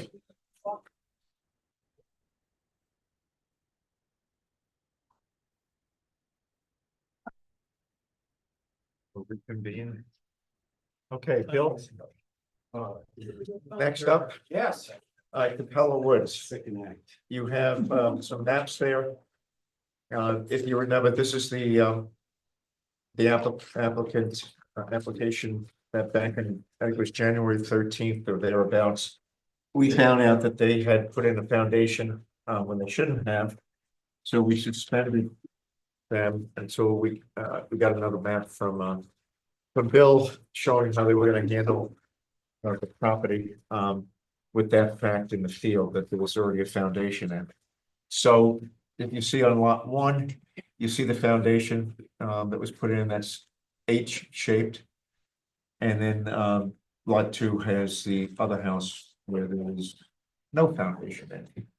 Bill, I think you made some jogs to the septic system, right? You had a. They, I think they shifted, rotated around, moved the reserve and the primary or something like that. But, the health department is fine with that, they have to go out and dig another test hole. Okay, do we have the permits from the health department? Yeah, Do I we, had sent that to you. do we have those? Yeah. Okay. So we need to check for. So there is that updated, We'll check the dates, right? Yeah, So because we the ones that are in the file now are based on a 2/14/24 plans. So those So are. they're updated ones from that, that's right. Actually, according to the engineer, they will, when they construct it, then the health department will approve it as constructed. And that they don't need to revise the plans because they have this work there. But we have the new permits. You have the existing permit, but they didn't, I asked him, I said, you need to do a revision of the permit, he said, no, they did not. the test hole was made in different locations, we counted in different locations. Yeah. Don't those permits expire after a certain number of 2 days? years. 3 years of it? 2. 2 years. Yeah. But does it, I mean, here's a question, just, does it have to, I'm looking at the permit. And it says that it reflects a plan that we're not going by, so I'm just, not to be a jerk about it, but is that a problem? Well, that was my question is, do you have correspondence stating this? I don't have correspondence other than the engineer in our office who does the plans and works with the health department said, yes, they will sign off on it when it's constructed. Can we get something in writing from them? Okay, Confirm? I thought we were gonna get new septic permits. well, I thought we needed to do that too, and he said no. So get us a confirm from the health department that the ones that are in place are sufficient. They'll use those, they'll go out, they confirm in the field, so we need something in writing. And my intention was, unless there's other comments, was to close the public hearing, which is still open tonight. And just to indicate, there is a decision already written, I just held it up. That we would read that decision at the next meeting, the 14th. But I do need that, and I can put into the decision a provision, a specific condition that you have to give us the correspondence. So it wouldn't hold that up. Okay. How's that sound? Yep. All right, does the board have anything else, Dave?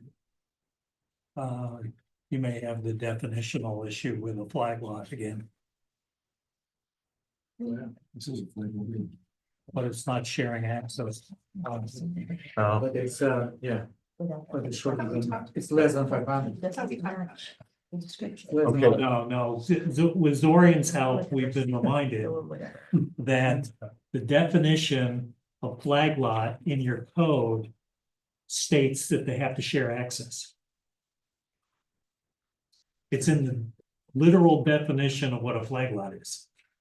So this is not a flag. So this is not a flag lot, but you can waive any provision in the subdivision regulations. all right, let's look at it in a different way. It is a flag lot. The definition in the code and section 125(4), I think it is.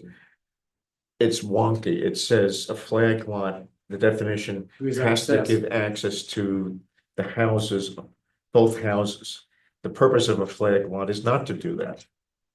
Right, the ownership of the pole of the flag goes to parcel number 2, but unfortunately, the definition is just wrong. Yeah, I think it says and has access. Something. So Bill, I need two things there. Thank you, Dave. I need confirmation that the health department will honor the existing permits that we have on file. And I need a waiver from you that says, dear chair or dear board. I am applying for a waiver of the provision in your code in section 125.4, I think. Dave, do you have the section? Well, it's the definition of flag lot in 125.4. Let's see here. No, it's not 4. 11. It's 11. Sorry, 125.11, You want to waive the provision. the You definition. consider that the access shall serve both lots. If you read the definition in 125.11, it says that the access should serve two lots. Yeah. You're asking for a waiver of that. Okay. You're not stating that the code is wrong. You're stating that you're asking for a waiver from what the code says. Even It if is it is wrong. Okay, we okay with that? Yeah. Okay. Anybody else? All right, so I'll entertain a motion. I'll make a motion of those conditions. Well, first, let's close the public. Oh, no, hold on. To close the public hearing. Make a motion to close the public hearing. Peter, Second. Zorian, seconds, all in favor? Aye. We're gonna prepare the decision. And that decision is gonna have two specific conditions that says we need correspondence on the permits. And then it also says, that we need a waiver from you, Bill. If we get it ahead of time, then we can adjust the decision. If we don't get it ahead of time, then that'll be in the decision. So if you can get it to me, Dave will probably work on the decision next week. Right. If you can get it to me this week, then it'll be a clean decision. Yeah. Okay, This, Dave, we good with that? Yeah. Okay. this map is the last one, right? Bill? December 11th, 2024. It's like the latest one. Just Final, another revised revision final. date for to show the foundation. Yeah, I don't see a revision date, Bill. All I see is December 11th. Oh, I see, revised the 13th. October Yes. 13th. Got it. Okay, good. Okay, Bill, we're done. Good. Yeah, That one. it's the third round, third period. Let me get some. Okay, next on the agenda is Nolan and Paula Smith. Nice to meet you. Bill, you can stay right where you are. Yep. All right. We have a tonight. And again, if everybody remembers this project from the last time, the issue here was a portion of the code that says that no more than 40% of a lot may be made up of land that's prime farmlands. And we also have an issue with the shared driveway bill where I think we need to a waiver if we decide to go forward with that also, I think. So I met with the Peter and myself, Dave met with Bill and Mr. Nolan. I don't know, 2 weeks ago, something like that. And we went back and forth, ranging from only one lot to be allowed because there was just nigh impossible to comply with that portion of the code and keep two lots. And what we latched on to was, all right, we could waive this rule, and we did say last time that if we were to do any waivers, this would be a precedent, and so we wanted to make sure that the waiver had some rationale to it, that there was a rationale that said something to the effect, we'll agree to this if you do that. So what Bill and the applicant were able to work out is what you see in the map in front of you, which is a totally different lot line, where one lot is pushed much further up to the front to the main drag, Route 6. And the other lot becomes much larger, and the house is pushed up much further. Previously, this house was already all the way in the corner on the right-hand side, in the corner. So it's pushed up much further. And the shared driveway, in this case, it's a shared driveway, was shortened by half. I think it went from almost 1,000 feet to Bill, 300 and some odd feet. Yeah. Am I close? Yeah, the shared portion of it is, just over 300. Okay. So it was close to 1,000, I think, or 890, something like that. So it's still it's still an incursion into prime farmland, but it's a lot less. Now, Bill, what I guess I didn't ask you, maybe you did it anyway, is to calculate for each lot how much is now prime farmland. It looks to me from the prime farmland line, which you can see there, soil type line, it's a dotted line. It looks like lot 1, it's de minimis. You know, it may be 40, maybe 35% is prime farmland. On the other one, it's still way over 40%. The actual impact on the prime farmland from the house and the septic and that portion of the shared driveway, in my mind at least, was de minimis. So I'm not recommending at this point anything. I want to hear the board's comments or questions for Bill or the applicant, if you wanted more information. So opening it up to the board. Peter, not Peter, David. I don't have questions. I think this is a really, the applicant has already responded to our concerns about the farmland, and I see this as an effort at, doing their best to respond to that in a really admirable way, I would say. I wanted to make the same comment, so. Yeah, Same. I agree. Peter. Sorry. I find that area is very environmentally sensitive. It's farmland, but actually there is no farming. It's very green. It's mostly all treed. Yeah, and it's also covered with 1% forest and core forest. And also there are new on lot 1 would be bed forage area. So basically what I'm trying to say is that there should be very minimal disturbance on the properties and who should be conditioned on shown on the plan, like it's some different application, similar applications. Okay, I agree with you. Can I add something to that? Sure. When we were talking about the shorter driveway, that land has a bunch of really beautiful old trees, and one of the ideas that I proposed was to wind the driveway around the trees and not cut down any old growth. Yeah, so I was going to mention size of the trees that, avoid cutting, what is it, 6 inches? Yeah, we want to release the forest as a cactus. Right. So what I like to do, I like Surian's comment. When we first came up with this prime farmland, I think we all said it hasn't been farmed in 30, 40, 50 years. It's all grown over, and there's a lot of big trees in there. So maybe those were the dividing points between the fields, whatever. But you're absolutely right. It's forested, whether it's core or not. It's definitely forested. So I think what you're hearing is that the board is, at this point is okay and just wants a few additional things, perhaps. You mentioned plot the actual driveway as opposed to having this straight line, which is not what you're going to build. Can we actually show the curve within reason of the actual driveway that you're going to build?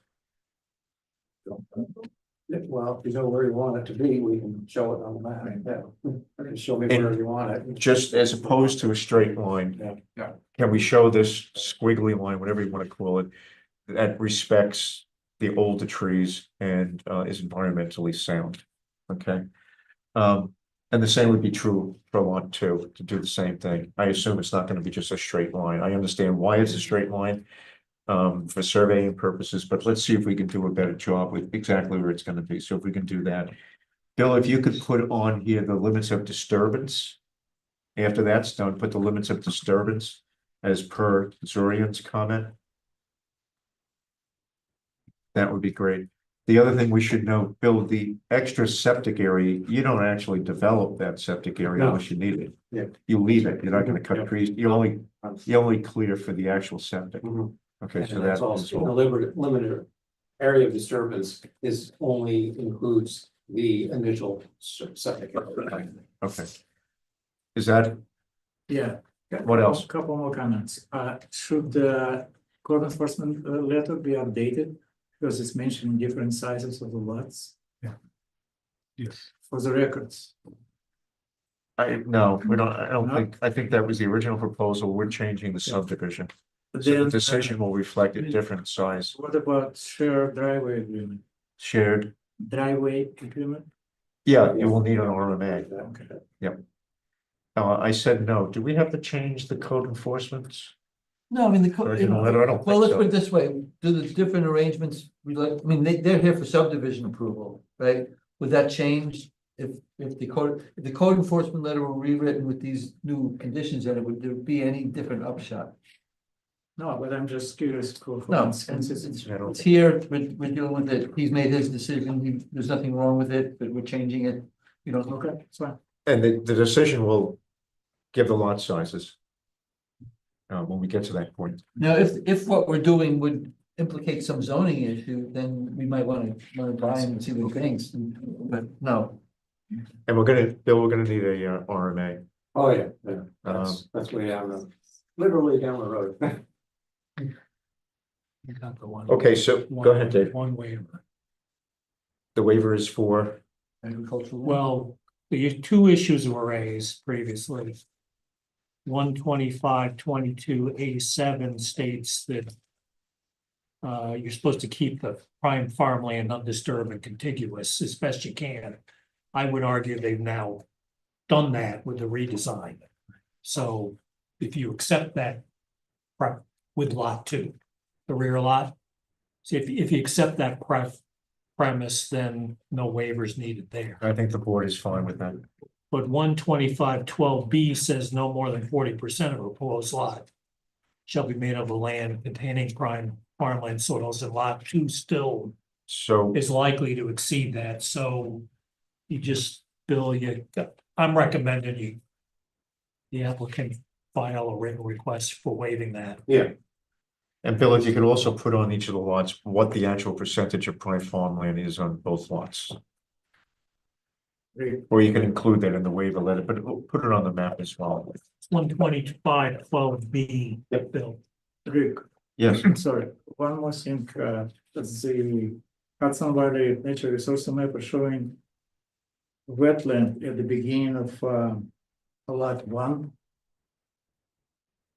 there's wetlands on his property. Yeah, from beginning of lot 1. I think we talked about this. You I did? don't think it was a meeting where you weren't here. Oh, Maybe we okay. talked about this because they have, the state Some has the nature. new wetland stuff and it was pulling up wetland. And so I think we were asking for confirmation on of the, presence or absence. based on the seeker. No, the EAF mapper now triggers this recurring statement because of the new wetland regulations. Oh. So it presumes, in many cases, that there could be wetlands on or near the property. Well, it could be near because there's a pond over on the adjacent property. Yeah, I don't think there's any more you have to do. There's no evidence. There's no evidence of. There's no wetlands of evidence significance. from hydric soils. There's no evidence from available mapping. Do we need a statement that just says that, like a sentence that says there's no. We haven't asked for. The mapper does show in wetland. I don't remember whether possible wetland or probable wetland. I didn't check it. Do you remember that there's been a number of projects where Dave has said that the way in which they've done the new mapping kicks off an EAF on the EAF mapper, the notion of It's not wetlands, the AF mapper, it's Hudson Valley. and how much of it is in that property? Not much, it's showing at the beginning in, Does it cover the entire 200-foot? This is 200 feet in the front. Does it cover that whole 200 feet? no. Is it significant enough that we wanted to put it on the map? I can show. I believe you, It's, if you think it's it significant enough, I'll put it covers- on the map, but there's nothing In else terms to of the do. V's, maybe 60-70%. And goes inside, I don't know how. Let's see what do you got? Let's see, show it, Dave.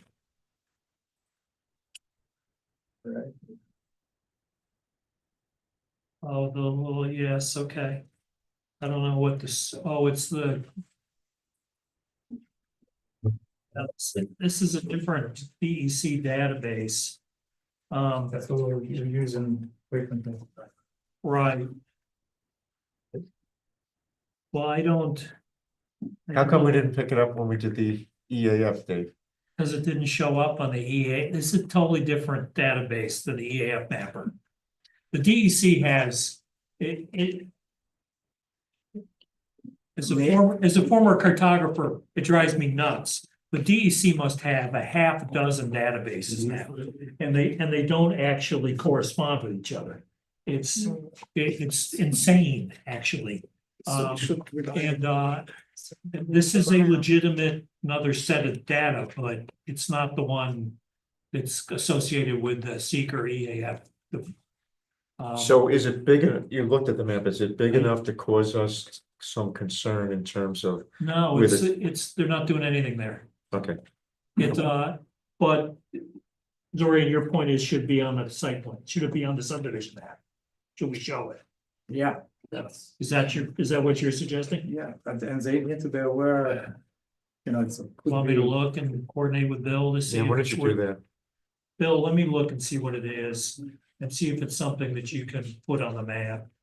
There's a little finger of Yes. Possible, wetland area possible. near the road.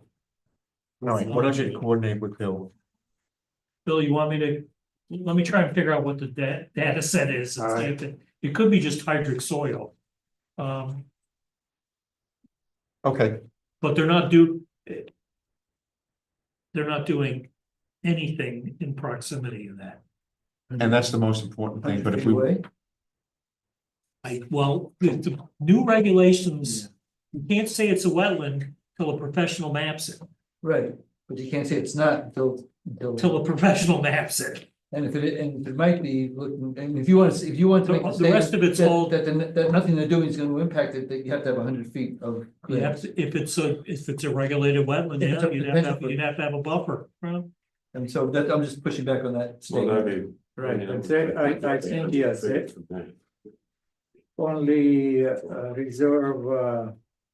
reserve,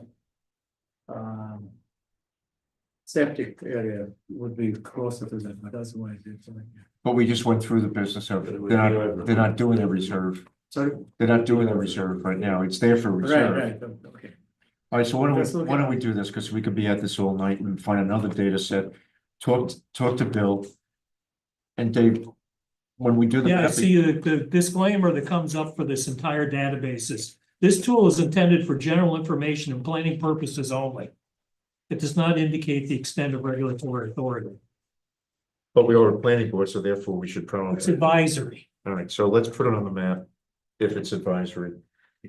And does it need 100-foot buffer? You don't, you Even can't, if it does. you can't you'd be stay in the outside. current regulations. That's where I was going. Yeah, even, I mean, I'm looking at this as opposed to this, and even if it's wetland. Yeah, it would be outside. You're outside of Yeah. it. Is this? So you know what we gotta do, guys? Band is 296. So it's coming across. It's something like nipping the, what is that, the northeast corner of the property, the lot one against the county Well, I road. don't know. I mean, that's a. I'd recommend we find a way for Bill just to put it on the map, Okay, because okay. I'm good. Dave, will you talk to Bill? I will. Okay, and it sounds like, I mean, at the Bill, bottom line, if we talk can to get to a point where we say it has no impact and whoever finds it, figure out if it has an impact, doesn't have an impact. Yeah. We just spent 15 minutes, Yeah, but something has no be impact, consistent, putting on that every application. You're right. but I would appreciate it if you could figure out, does it have an impact and say that at the same time. Well, unfortunately, You found it on the map. Great. Does it have an impact on anything that he's doing? no, that's only, Okay. okay, sorry. No, don't be sorry for it, but But the next step would be, they but I have to find be- no impact. Could you put it on the map? Right. Yeah, we always put it on a map. Okay, if you could say in the future, would you please put it on the map? I see no impact. It Yeah. would have been yeah. done Ah, 15 okay, minutes I'm ago. sorry, that's, Okay, so the we're gonna put it problem on is the map. that, this mapper doesn't have updated lot. So it'd be Okay. difficult to say, looking just on this and. All right, so Bill, we got RMA, we're gonna put it on the map. We need the percentage of soil on each one of the lots that is prime soil. Right. We need the waiver, There, you know, with the plot. and only one waiver, right, Dave? The one waiver. Okay, so one waiver. And you're gonna do a squiggly line driveway. Instead of a straight line driveway, and you're gonna give me, areas of disturbance. Anything else? Just when you're doing the driveway, just a request that you keep in mind fire trucks and trees in the way, because I've encountered that before. So Yeah, particularly. I'm a big lover of trees, but I don't like to hit them with fire trucks. Yeah, particularly the height, was it 16 feet? Yeah. Clearance? It's the branches that lean out. Not too swiftly, right? And if you still want to preserve the tree, might have to cut some of the lower limbs down. Something to keep in mind. Got it. Anything else? I have Go ahead, just two Jennifer. things that came up. I don't think there's an impact, but we got flagged for bald eagles. So we should probably have something that says something. same letter. So the bald eagles were flagged at Indiana Bat. And that I think we usually cover with a tree cutting window. Yeah, there's a note that we put in there for tree Yeah. cutting. It's probably about the same distance as the other application in the other direction. Exactly. Yes. And Bill, in the letter that you send us, be specific with what the law says in terms of how far away. You have to be, that the bald eagles have to be from the disturbance. Yeah. Whatever it is, 750 feet, Same letter. 730 feet. It's in there. It's important, but it's probably the same. Yes. Yep. It is. It is. Anything else? It is. It's in there. I have a couple of, these are just, this is my list, so it comes from all of us. There was a note that Ulster County DPW needed to review because of the shared driveway on County Road 6. Yes. Dave, do we have to send this to Ulster County? Because of the, You don't send things to DPW, the applicant has to get a permit. You said DPW. It's did you not, say DPW or This Ulster is- County? My note is Ulster County DPW. It requires review because of the shared driveway on County Road 6. You sound DPW. Okay, Even if it didn't wasn't know. sure, it probably needed. It's a Yeah, shared and the driveway. New driveway needs a driveway permit. you need to work, you can't Yeah. do work in county on county property without a permit. So So they Bill, can't connect the driveway to the road Bill, without you'll need to permission do from the that. county. But it's not referable to county planning, is that the? I misunderstood what Jennifer said. Hmm. So Bill, we need something from Ulster County DPW. Go ahead, Jennifer, what else?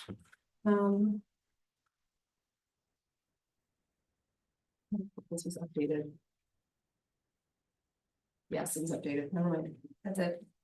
Okay. Anything else? Oh, Bill, we need a new map. Will you be able to get it to us for? You won't be able to get it for the 14th, because we would have already had to have it tomorrow Yeah. then. So you'll be on the agenda for the 28th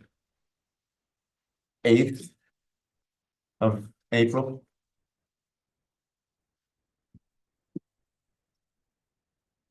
All right, we just need a new map. And then we should be, if that map is fine with everybody, we should be able to set the public hearing. And we will again probably call for any environmental comments from the public. And we'll figure out between now and then how we're gonna do that. Okay. All right, so thank you very much Yeah, for Thank you. working with the new code and getting us to Yeah, a of point where course. we can It's nice to meet you, sir.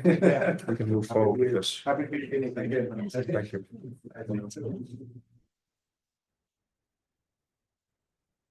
Zoe, I'm not breaking your chops, I want to zero in on, I am a little bit, but. I did. I just want to get to a point where it isn't significant to what we're doing. Right, but also there is a term, I think on this network, like, No, I agree with you. I'm glad we're probable putting. possibility. Okay. I didn't look at. All right, hang on 1 second to get myself organized here. All right, the next project is, Bill, He's just staying you right need here. to pay us rent. It's Firestone. Can I get a little nameplate? Okay, the next project is Firestone. You don't have the map there. We just found it a little while ago, so Robin's gonna hand it out. Bill, give us a second. Yeah, that's fine. 2 on this side and then 1 for me and Counselor. Thank you. So Billy, this is your first appearance on this project? Yes. And I will mention to the board, if you didn't notice, as you were reviewing stuff for the meetings, there were a lot of fingers in the file over the last 3 weeks with absent the secretary for 2 of those 3 weeks. A lot of fingers being my own and some of the folks, other folks that were trying to help out to get material into the file. So there were some files that were being added to at the last minute, like yesterday, maybe even a couple of hours ago. There are some mistakes made as to what files things were going in, so I hope that changes now that we have a full-time secretary. So this one has a number of entrance inputs to the file. It originally started as a subdivision, a 4-lot subdivision. And in the process of putting forward that application for a 4-lot subdivision, I noted to Bill that, hey, there's also a lot line. You're looking to get rid of the lot line. You'll see it there on the map. It says lot lines to be deleted. But you can't delete a lot line, at least in my mind, by just doing a subdivision. You have to also do a lot line change or deletion at the same time. I don't know if I think that's legally okay. So you actually have 2 applications in there, or 2 pieces of paperwork from the zoning, from the CEO. One is for the 4-lot subdivision and the other one is for a lot line change. To represent or to be able to explain all the things that the applicant is trying to do on this map. So consider this to be just a draft map. The paperwork in the file should be correct now. So Bill, I'll let you tell us what you want to do. Okay, so this is on Stony Kill Road, just down the way here. And for anybody who may have been on the board in 2023. Rick, was that right? Rick, about the only one. I think that was it. Peter was there. So we had done a 2-lot subdivision of a large tract of land that was the Barry property. And that was just 2 large pieces it was divided into. And now an adjacent owner to that, who also owns a large piece of land, Firestone, has purchased one of the lots here from the Barry property. And what he is proposing here is to take the bulk of that lot, including the land that's on the other side of the Stony Kill, and attach it to his existing parcel. So that would be taking 29 acres of it, attaching it to his existing 53 acres, make a total of 82 of this big piece. And then on the frontage on Stony Kill Road to subdivide out 3 building lots, all over 4 acres each. So Bill, just, you're not gonna be coming back again and looking to do more subdivisions after this subdivision. No. I don't want to get into what I call the vernacular seeker creep. No. There's a legal term for it. So the answer is no. No, I don't see how, well, unless he decides he wants to do a major subdivision of 53 acres, and that's. Doesn't seem to be his intention here. He's very much about this big piece of land, keeping it all, building way out back in the middle of it. He's just, for one thing, like the portion that he purchased, I think really what it was, he bought this because his existing building was quite close to the property line in there. So he was really close in there, and he didn't want somebody else building right up against him there. So he bought this, and then I think he's just selling off these 3 lots here just to make some money on it. But really what he wanted was a piece in the back. Okay. All the frontage on Stony Hill. So this is a new proposal, a sketch plan. What we normally do, we get an explanation. We just got the explanation. If we have some summary questions, we do that. But I usually ask for escrow at this point, have the board vote on that, and then I ask Dave Church to do a full write-up, which we haven't done yet. So do you have any general questions for Bill that you want answers to? I have an observation. So combining these lots, it looks like, what are the topo lines here? Are they? Because it looks like there may be steep slopes in the back, and we do have code regulating percent coverage and requiring things. So. I was gonna bring that up because I lived very close to there for 30 years, and it does slope a lot off the road too. So I think it's something we need to look at. I don't know what the slope is, but something that. So we're concerned with the 3, any one or all the 3 lots up front. Well, it's, so if you create. This would be viewed as. We're doing a lot line adjustment with this, but if we're considering this one subdivision. It would be 4 lot subdivision, and there is code related to slopes. That mandates if a lot has over X% of slopes, then it falls into, it requires additional review. And I just want to make the applicant aware that there are steep slopes back here, and although they don't intend to develop it. It could push over to a threshold So that requires. I think you're referring to, there's a couple of parts of the code that deal with slopes. One has to do with the slope of driveways, where we don't permit anything over 25%. Another one has to do with when we can require a conservation subdivision if 15% of the property is greater than. Right. Or is it 25% of the property is greater than 15%? 20% of the property, 25% slope. Right. But it's not required. No, it's a required It's a- standard. So you may want to look at the slopes. Okay, so Dave will cover that. So I think, Bill, I think you should anticipate that we're gonna need this whole map, heat mapped to show the slopes. And the breaks in the for the heat map would be between 0 and 15, 15 and 25, and 25 embedded. So we need to do that. And then Dave. Well, more importantly, for the new code, you need the percents of those categories. Percent coverage. You need the total You acreage need in those categories. percent coverage of. So we need the. You Need the can't heat just map. map it, we need the percentage Okay, of coverage for each of the proposed lots. so let me first ask, the heat map is 3 categories or 4 categories? 0 to 15, 15 to 25, and 25 embedded, is that good enough for the heat map? Yes. Okay, and then within each one of those, we need the percentage of each of the lots in each of those categories.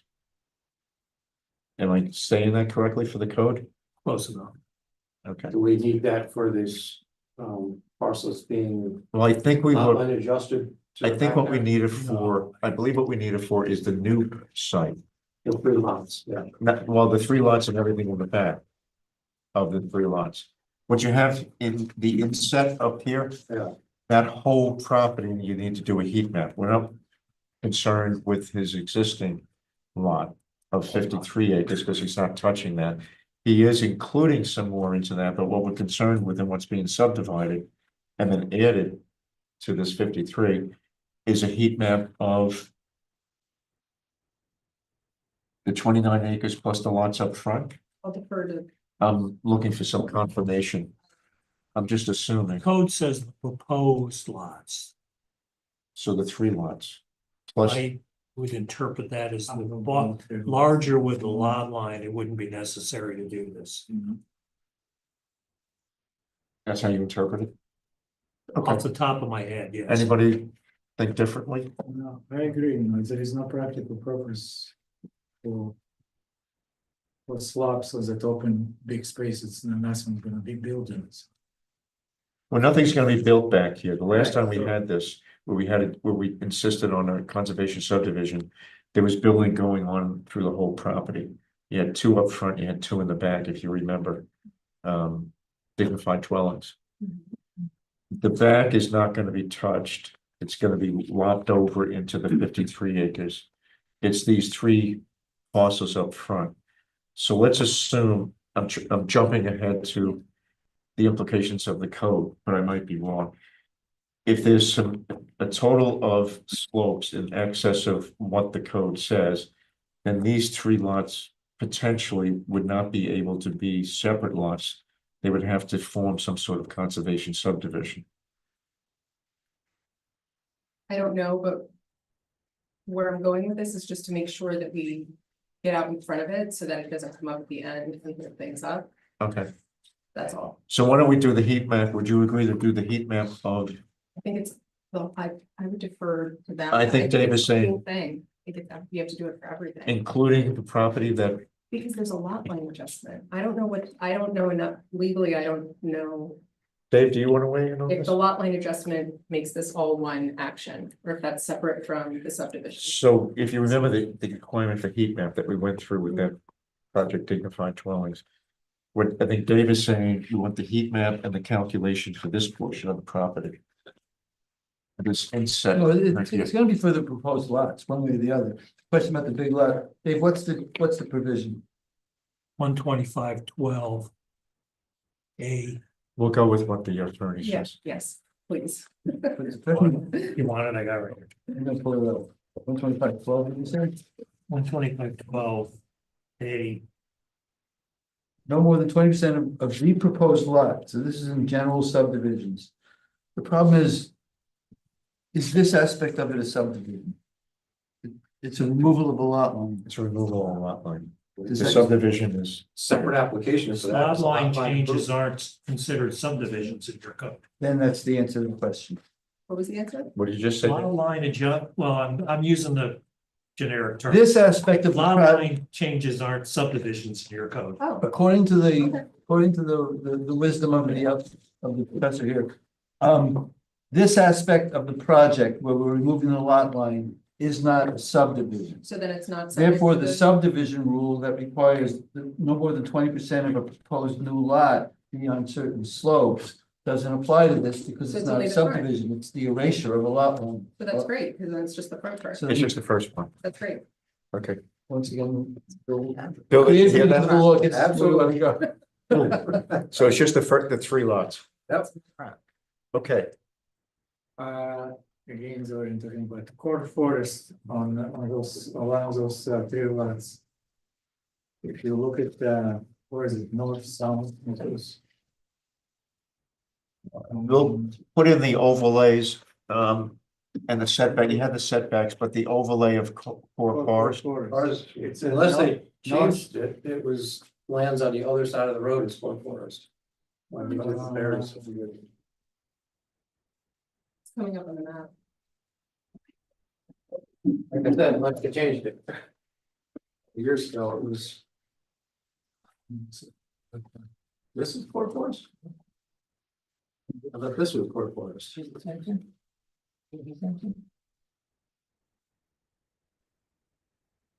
Okay, got that, Bill?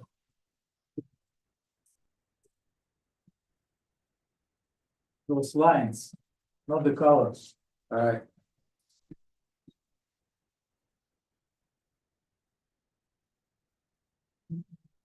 Essentially, the last 3. See.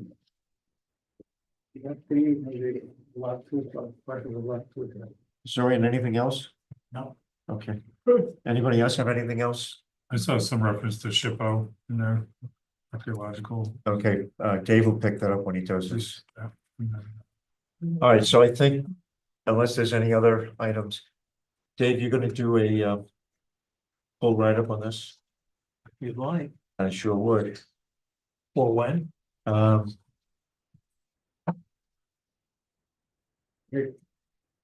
I'd like, why don't we try to get him back on the agenda for 4/28? To the end of April. Great. Yes, What about the side of you if you're coming from driveway? Like lot 3 looking to the left? Is there any blockage in this side view, you know, what is it, 500 feet? you mean the hit you with that again, Side view, I think it's called. site distance. Yeah. The road site distance. Do you see an area that's a problem? I'm guessing like a lot 3 coming out on the right side, maybe not possible to see. Well, we're gonna But I don't refer, know over the distance. we're gonna refer it to the Highway department. highway department. That'll be part of Dave's review. That doesn't look like there's a site distance problem to me. But it'll be part of the referral to them. Okay. All right, and Bill, in terms of escrow, let me find my new fee schedule. Handy new pieces right here out of the process. And this is a minor subdivision, $1,000. so minor. Bill, why don't we make it 1,000? And I need the board to I'll make a motion. agree. Peter makes the motion to, I'll second. Jennifer makes the second. All in favor? Yeah. For $1,000 in escrow.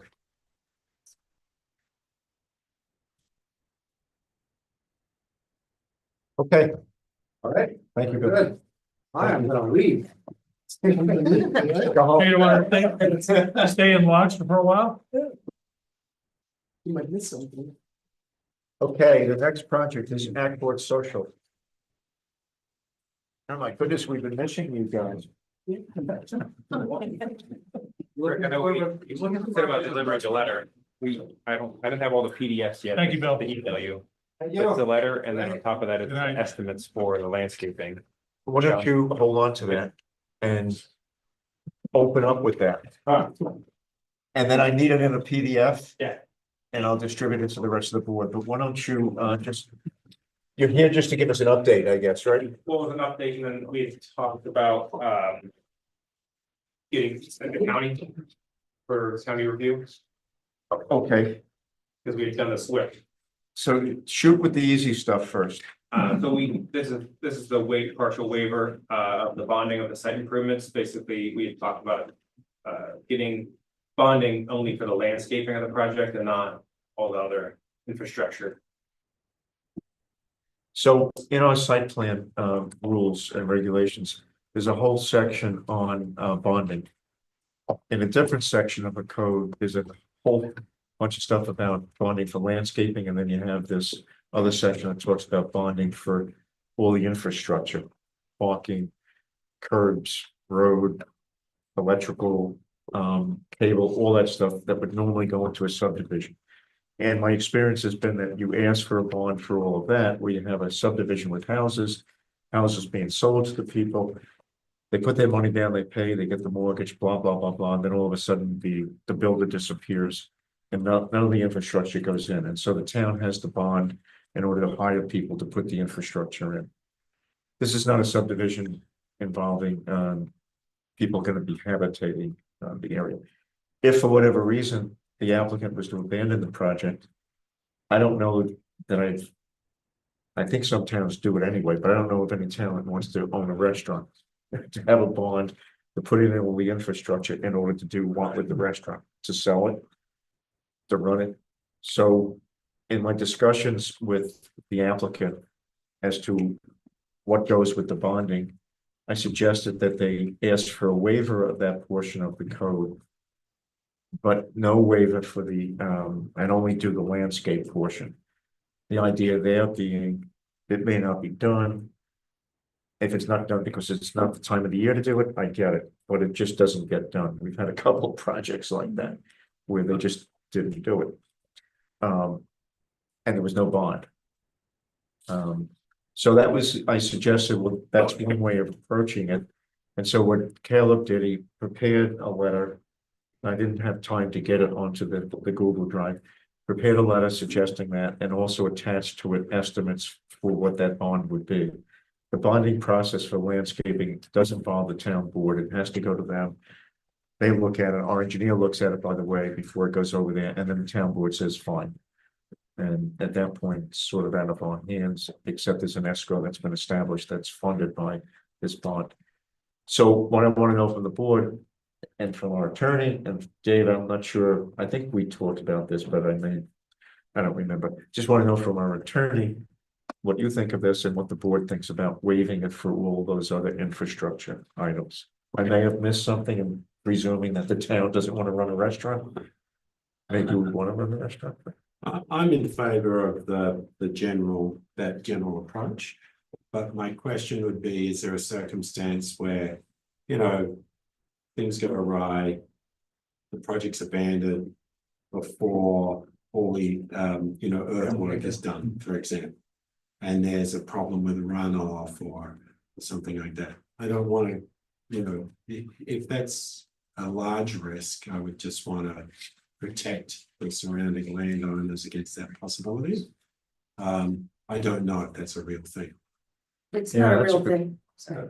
Well, I just want to speak on our behalf. I mean, we're financing this. I mean, we are. I'm speaking on our behalf. I'm sorry. We have money to do this project. We wouldn't be engaging in this project if we weren't able to do it. I understand that.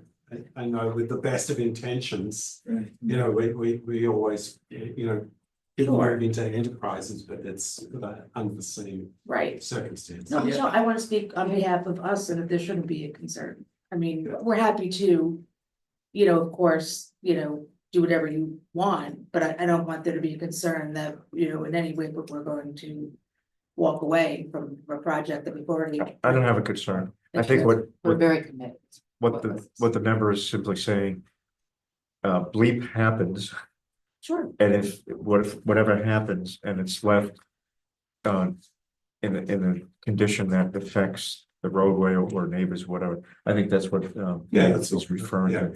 Not suggesting that you would just up and run. And honestly, I mean, maybe the landscape bond could be applied to that.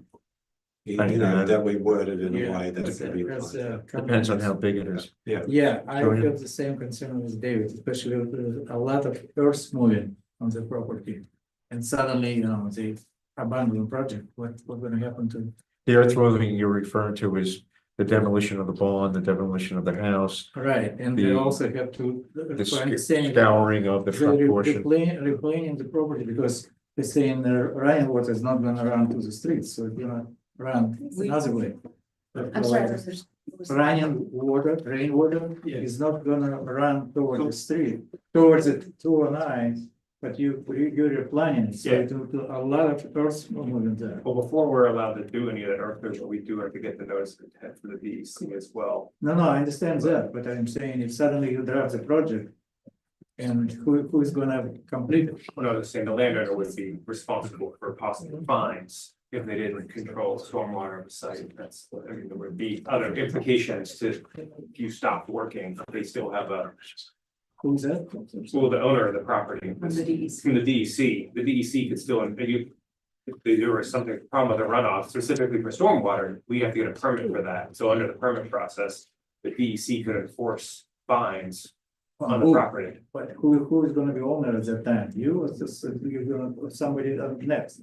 That's what Whoever the current owner of the property would be responsible for that. Right, but it's if the owner don't have money, who town essentially would like to fix it. So where would be money to fix it? Yes, and yes. I I mean, think what Caleb is saying that there's a portion of the concern that's been voiced that the DEC would jump in and find the owners. If the owners, and excuse me, if the owners are long gone, somebody's gotta clean it up. Yeah. I don't know who it would fall to. Would it fall to the town? If it impacted the roads, it'd probably be the county that would have to clean it up. And then the county would have to take a leading for the amount of work and whatever it costs against the owners.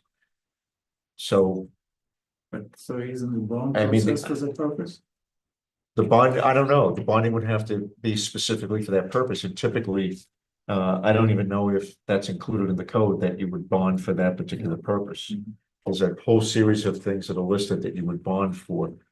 But there was another, we'll come back to that, another hand. Yeah, I think I disagree with you. I think there's different steps which ensure that the property owners will finish their project, and I've done one on a reasonable burden.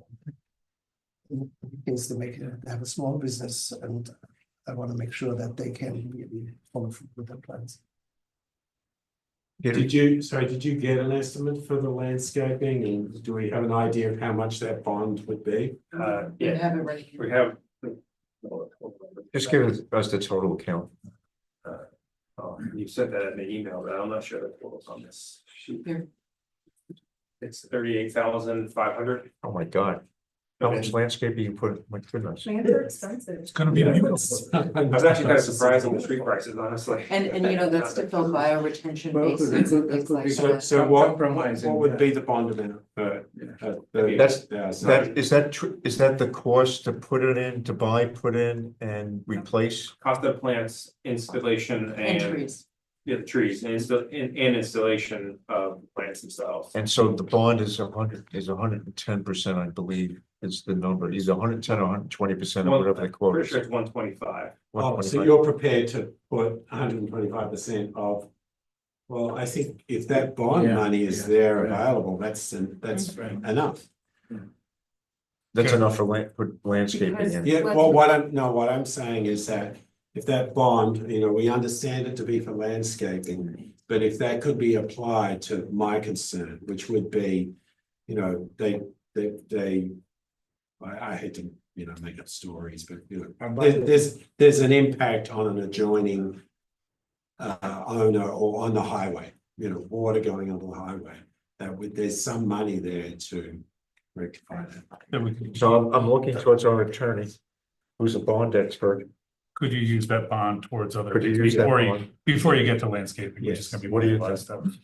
Does that seem? And what, What is it you want to use it for? Conditions of, we can put that in the conditions of the, this brings up another point, is that I was gonna ask, in the code, it provides for a letter of credit.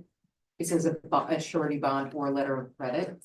And the letter of credit is significantly less costly to us to provide, but equally secure.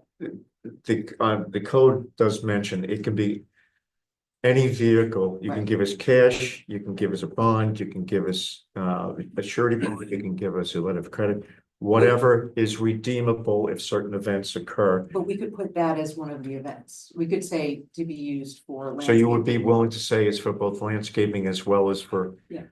retrieval of the property and bringing it That's back right. to. Yeah, that's great. Okay. It doesn't cost you anything. Landscaping or restoration. Yeah. Good. Counselor? Well, okay, I'm not following the terms. What's retrieval of the property Restoration of the property. in terms of what? In terms of should they abandon the property and it's left in Okay, there's a list of things that we can bond for. This looks like there are, Could we just make it the whole list? And bond for the whole list at the value of the, Landscaping. Well, I think the Well, intent of the then, code but is, then they have to do the 125% of the value.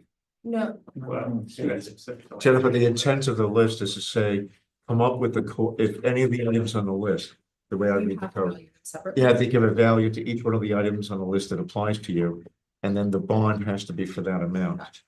You can't work around. So it. what we're talking about is not 38,000, it could be a bond for, No, I understand. I'm No, but Right, I I thought know, we're talking right. about is 120%, 38,000. If we can legally apply that bond for anything else.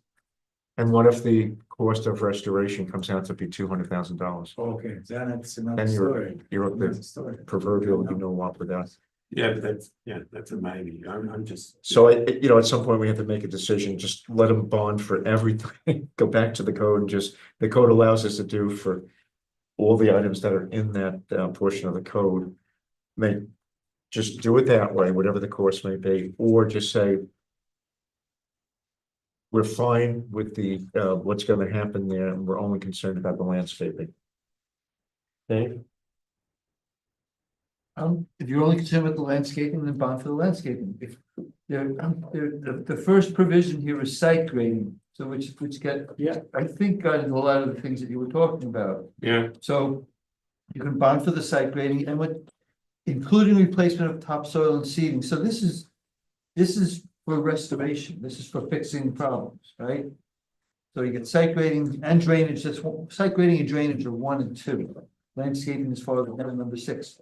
Lighting is number 5. Is this something we want or don't? We don't want it. Foundation, course, pavement, curbs, and sidewalks for all roads, driveways, parking areas, and walkways.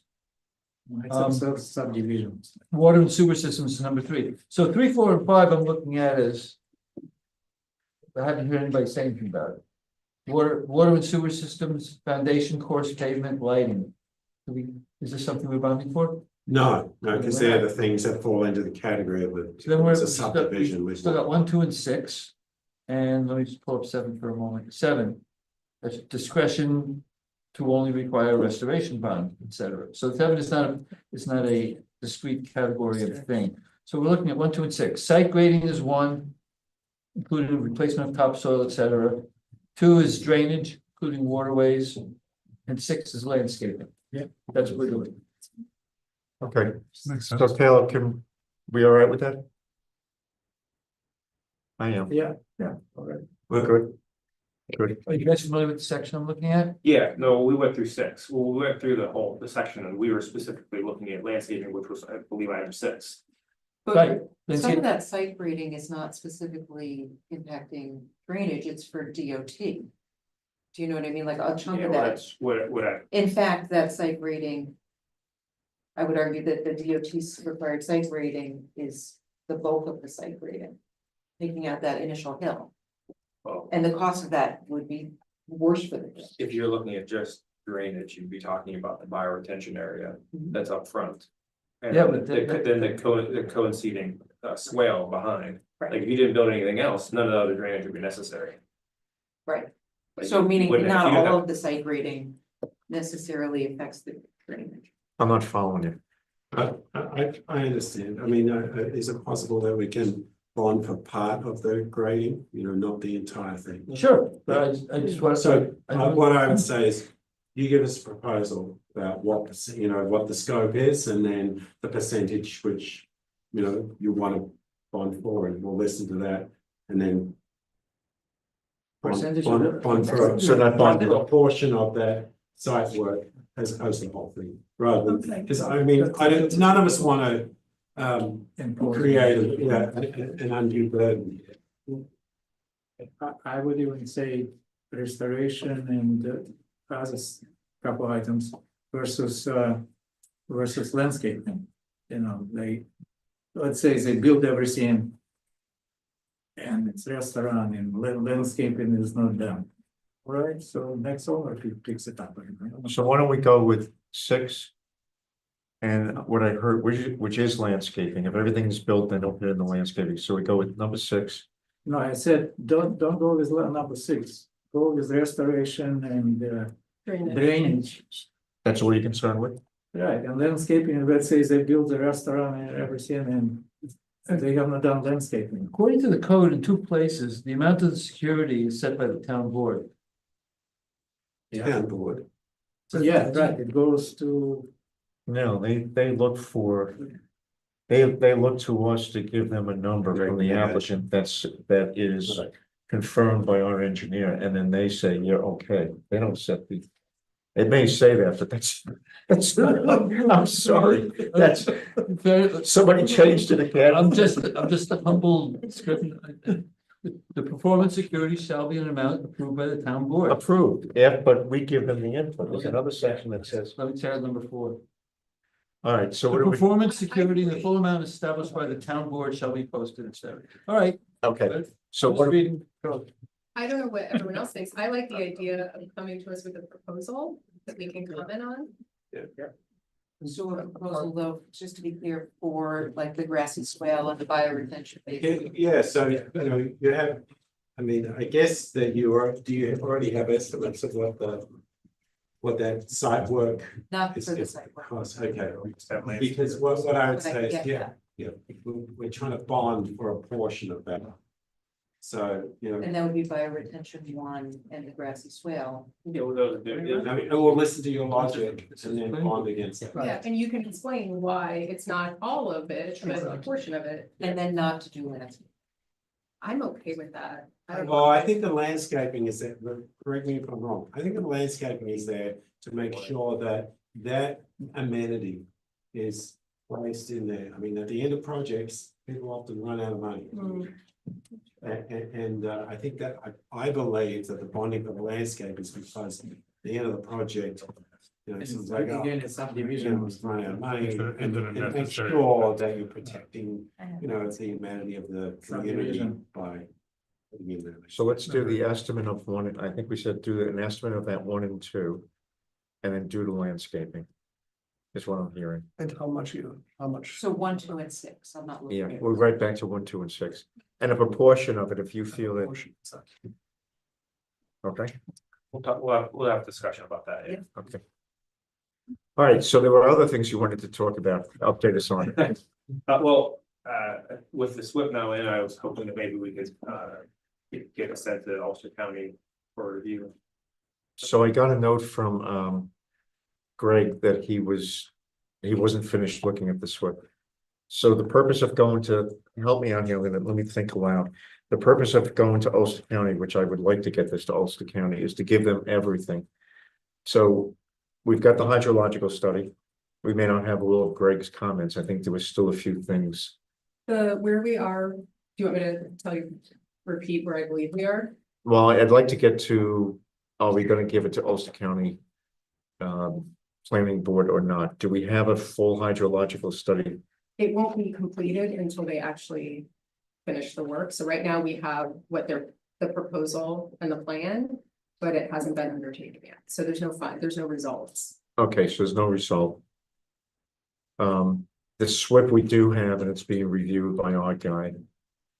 I think the fact that there's no result, Jennifer, the county is not looking for I don't our know. commentary. They just want the completed study at their end. Was it done? Not necessarily that we've done our review. They're not, I don't believe, Dave. So that our they're gonna look study for- is not complete yet. Is there a timeline on it? So there was Jim Wild had a mechanical issue drilling the well, and his equipment is down right now, waiting for repair. Okay, so we can't, So that's. So it's the well has to be drilled and then a pump test needs to be completed. And letters need to go to neighbors. We have that already. We actually Oh, have you our did? 3 neighbors. We knocked 23 doors within 1,000 square feet. Wow, good, And out of 23, we got 3. good for you. Thank you. That's awesome. okay. That's all. All right, let's keep going. So we won't have any results until the pump test is done, but it sounds like we couldn't do the well yet, so. All right, so I don't think we can send it to Ulster County without the results. Okay. Dave? What? That was perfect. Enough. This is Saturday Night Live, and it's only, Ulster County? this is Saturday Night Live, and it's only Monday night. What I was what asking- part of the discussion would you like me to respond? The part having to do with Landscaping. No. course of landscape, the part having to do with, we want to send this to Ulster County Planning Board. My understanding is they want to see everything, and they want to see everything in the state of completion, You're supposed to give the county everything you need to make a decision. and we don't have it yet. You need to make a declaration. Generalize. Fair enough. So, So if you need a hydrological study, but the challenge is they have no one on staff that has the expertise to review these things. They got it. It's been a common discussion about they don't actually review SWIPs. They just want to see it if it's required. That they will comment on its presence or You talking about absence. county planning? County plan. And that's true of the hydrological study too? Well, Mr. Doyle has a geology degree. But technically, they could come back and say referral incomplete, and then lost at least a month. But we're gonna lose a month if I tell them like, we're not gonna submit it until everything is complete. We're gonna lose the time anyway. Why don't we If you have send- if you have their study, but you don't have our response to it, that's fine. The county, That's fine. the Okay, county must know all the information we're looking at. Like, I suppose you could argue that the study, it's fine, give it to them. okay. So the process for getting it to them, we have to make a resolution of the board, correct? I don't know that you have, they wanted to come from the town officially. All right, so I'll I make a, believe you could do that as chair, or you could do it by resolution of the board. before I do that, so hydrological SWIP is ready to go to them. Is there anything else? The traffic, does the traffic have to go as part of this? Sure, We have. and that's done. Yes, but we just have to make sure it's in the package. That's done. So everything that's in the file is gonna go to the Ulster Oh, County. okay. All the studies, the whole bit. All right, so I'll make a motion that we refer the entire file for Accord Social to the Ulster County Planning Board.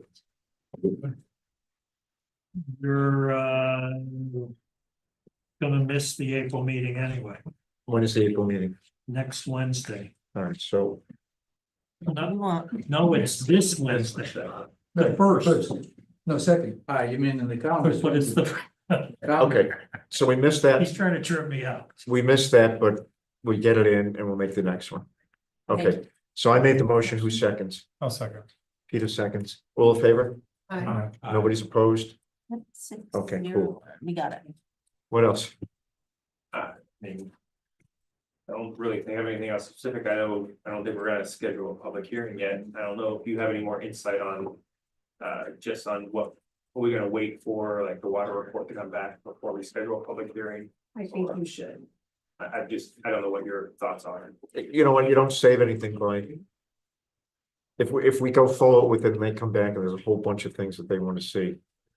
You're at bay. Let's wait till we get the county.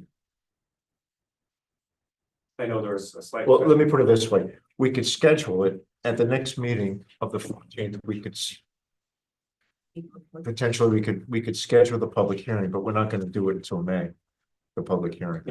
But don't you have to give it to the- And since we canceled the first meeting in May, that means that it wouldn't be until May 28th.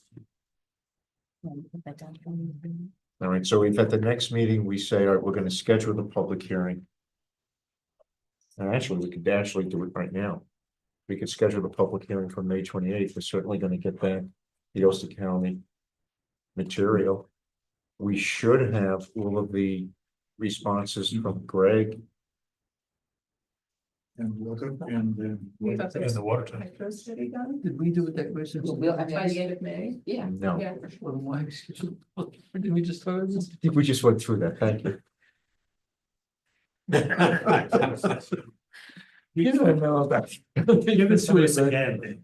Gotta consider declaration of significance. So what does the board want to do to preparatory to a declaration of significance? Are we ready? Do we want to hear from the public? But, you know, if we do want to open the public hearing to hear from them, or do you want to secret hearing and speak? It's still same rules. Well, could we schedule a secret hearing for the next one? Bingo. You can do that. Yeah. Let's do that. There's no rules on it. You can do what you want. Get the ball rolling. You want it from the This 28th? motion can't. So let's schedule a secret hearing for April 28th. May 20. April 28th would be. Were you guys here for that whole secret discussion, secret hearing? I didn't totally understand. I wasn't here You've for been it. testing them. I'm not gonna go back. But I'll talk to Caleb about it. So seeker, May 28th, public hearing, I'm sorry, April 28th. April 28th. And the May 28th is a Wednesday. I'm not scheduled, yes, but we're not scheduling the public hearing at this point. Okay. Anything else? No. Okay. All right, we have one more. I think that's it, unless you have something else. Don't think we have anything else. Well, no. Thank you. Thank you. Thank you. Progress. There's another factor. I have to say, that was pretty funny. They write memos like that. These memos. They've already been asking for the devil to free.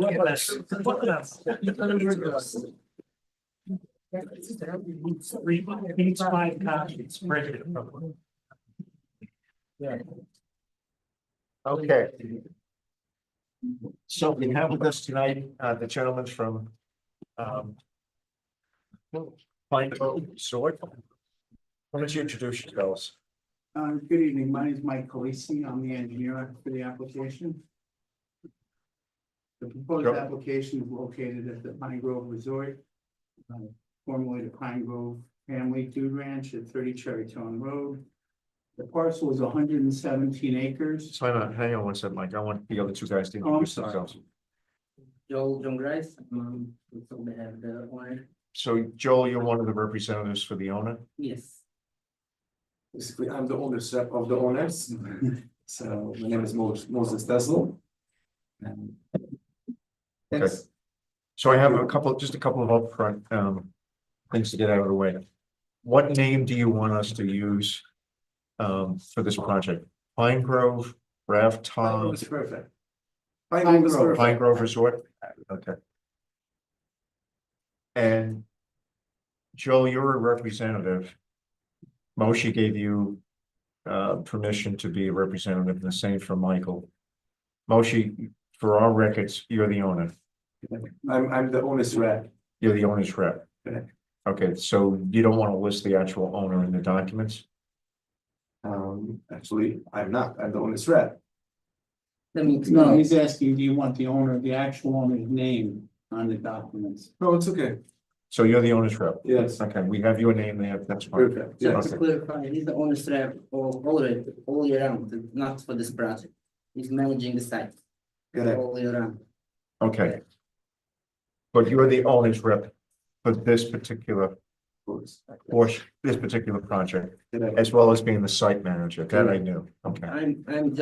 I'm working for a lot of owners for site development. Okay. Owner's rep, that's the difference. I think I got it. I was more concerned with the name, I want to make sure, okay. Michael, sorry to interrupt you. No, I'm sorry, I cut you off. It's 117 acre parcel, located on the north and the south sides of Cherrytown. It's in the Rural Conservation Zoning District and the Aquifer Protection Overlay District.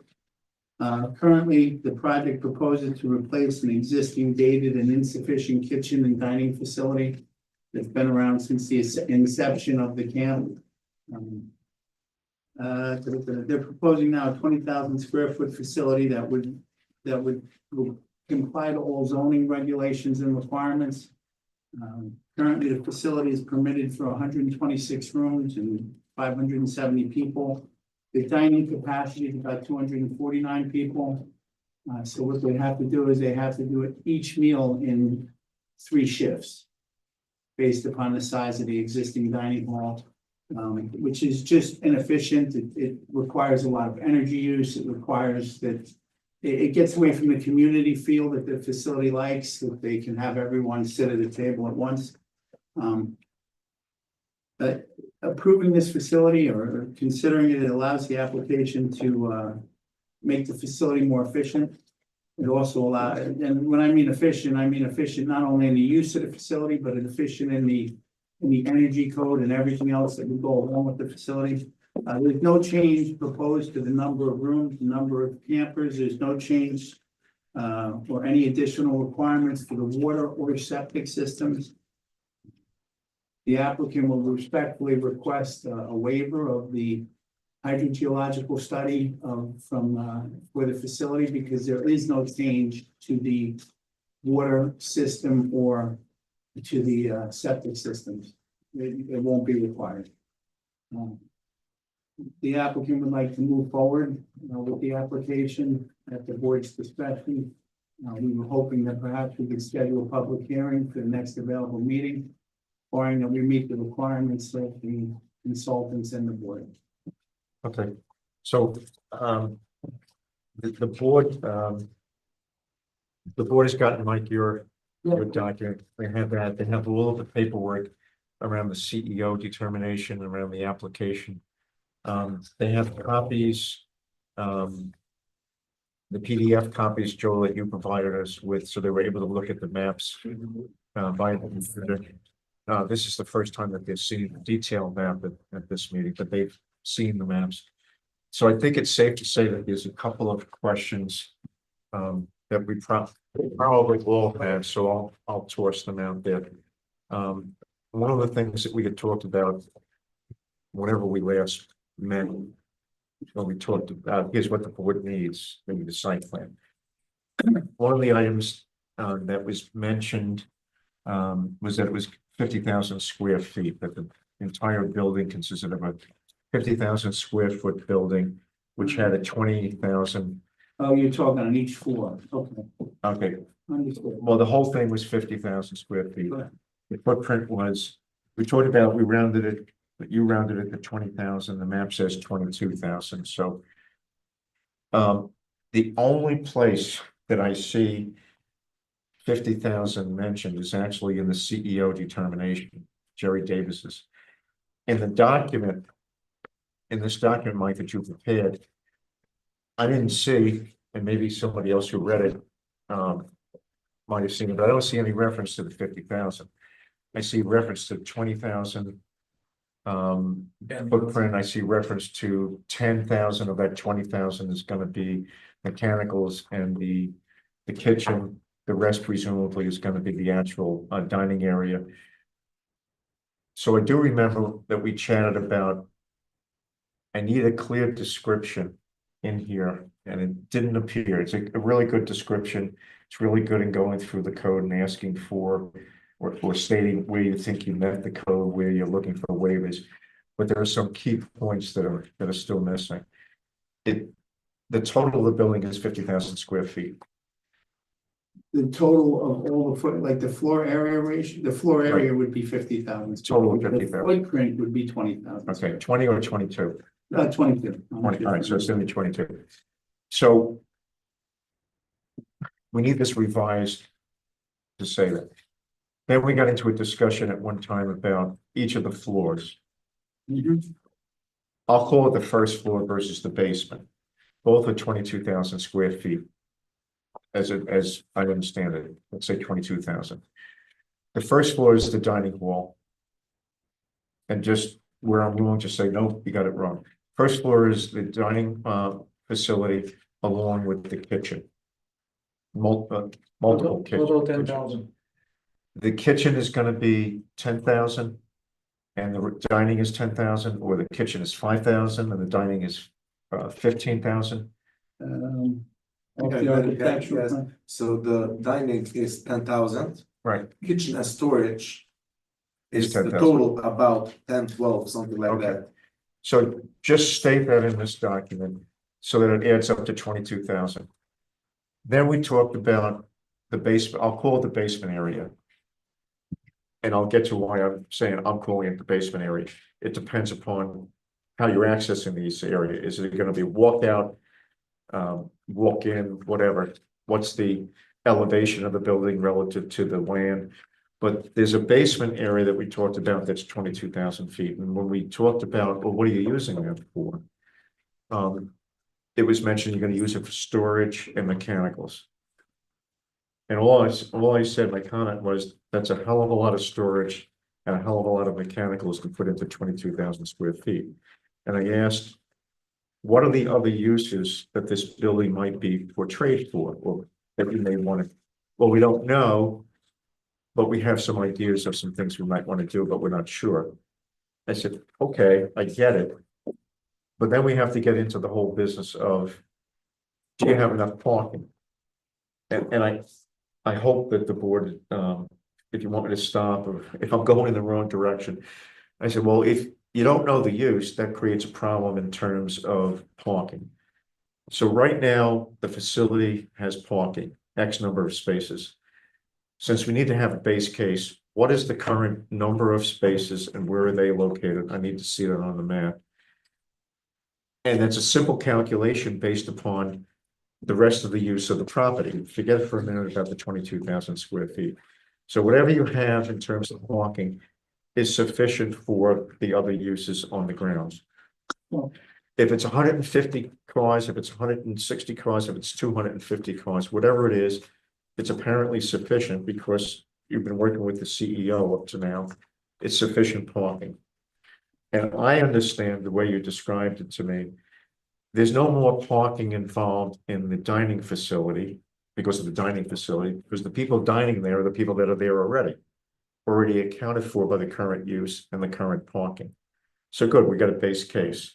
Got a base case for dining, we got a base case for parking. Let's just say for the sake of arguing, it's 250 parking spots, just for the hell of it. I need to know what it is.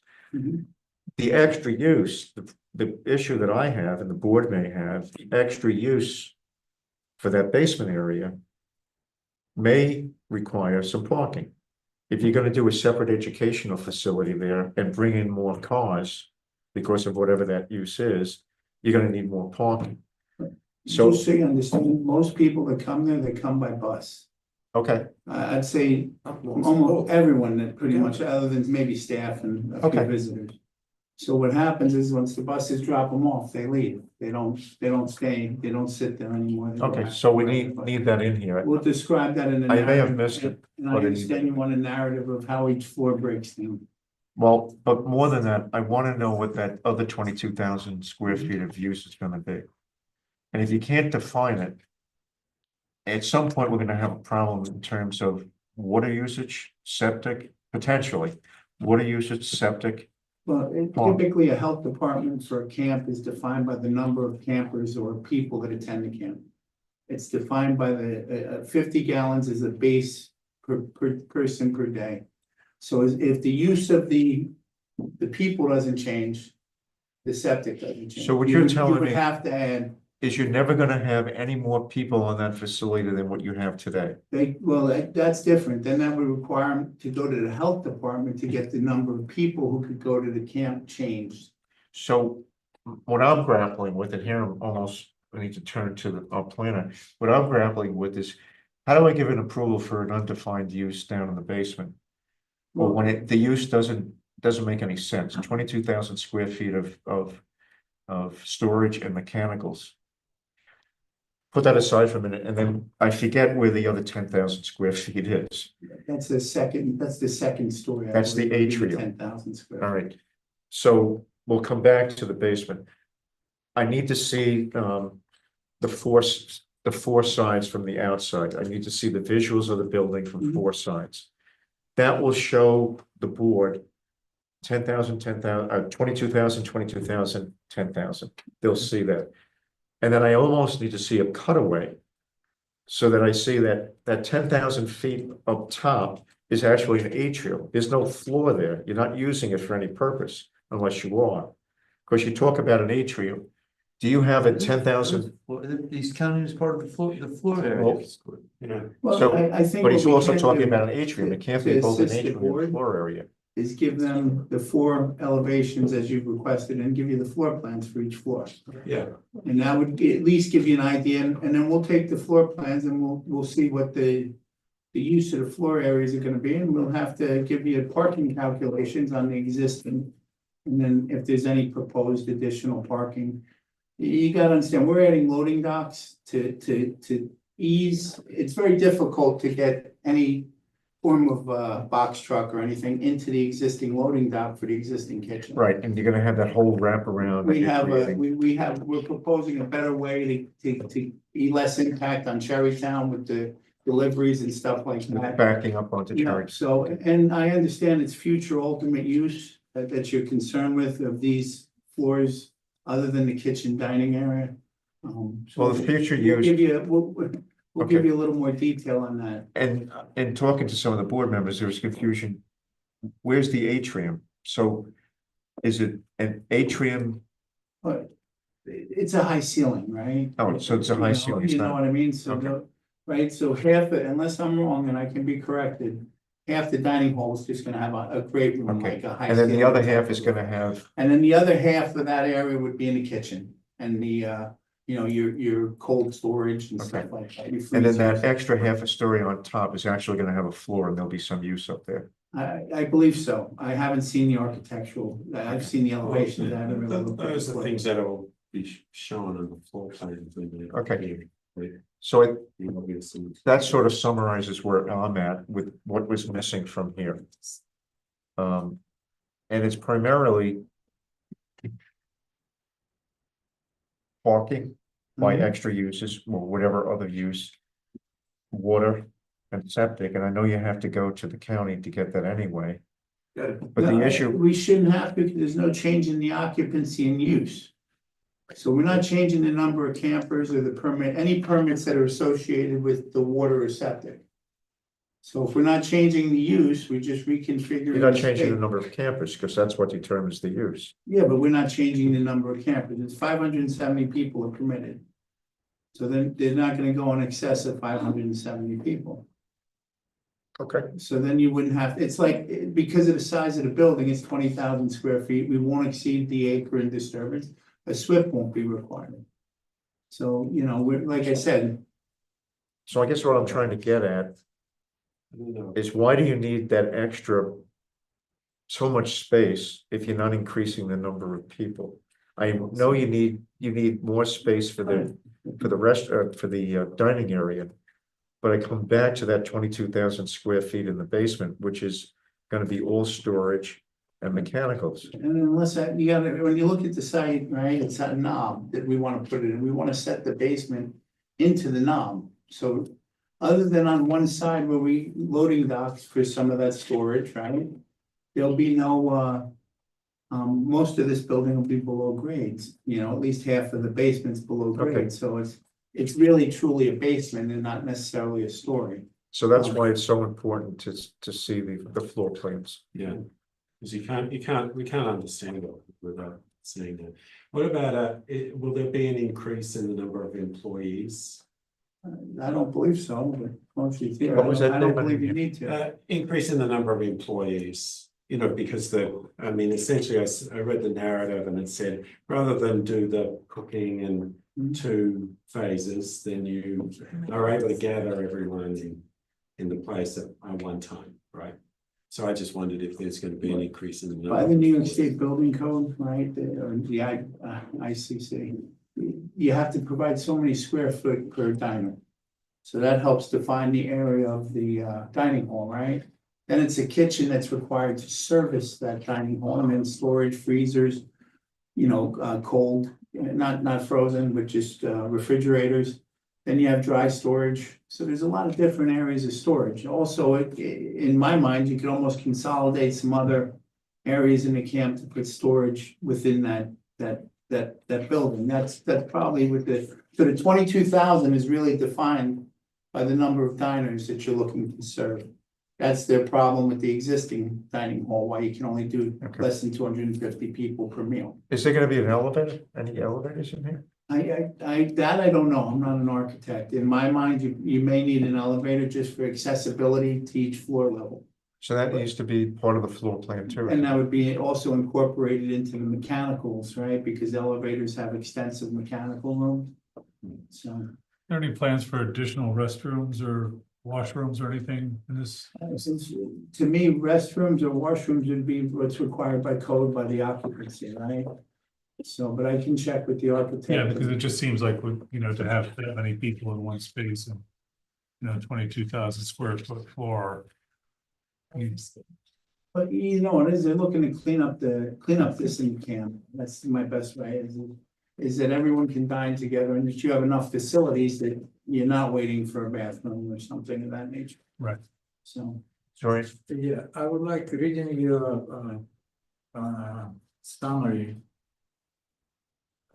It's somewhat confusing. It says proposed building will have 20,000 square foot footprint, including 10,000 square foot dining area, kitchen, lobbies, walk-in refrigerator. So I read it as you have left another 10,000 undefined. Because I read the 10,000 square feet, square foot will be dining area, kitchen, everything. So what happens to another 10,000? That's like the footprint's 22,000, right? So when people walk in, you're not walking directly into the dining hall, so they would walk into some sort of lobby. So that then they Right, could so go it to would their be dining. 10,000 square foot area open, not occupied by. No, dining. I think what's confusing is the floors, right? Because you got the 22,000 on the footprint.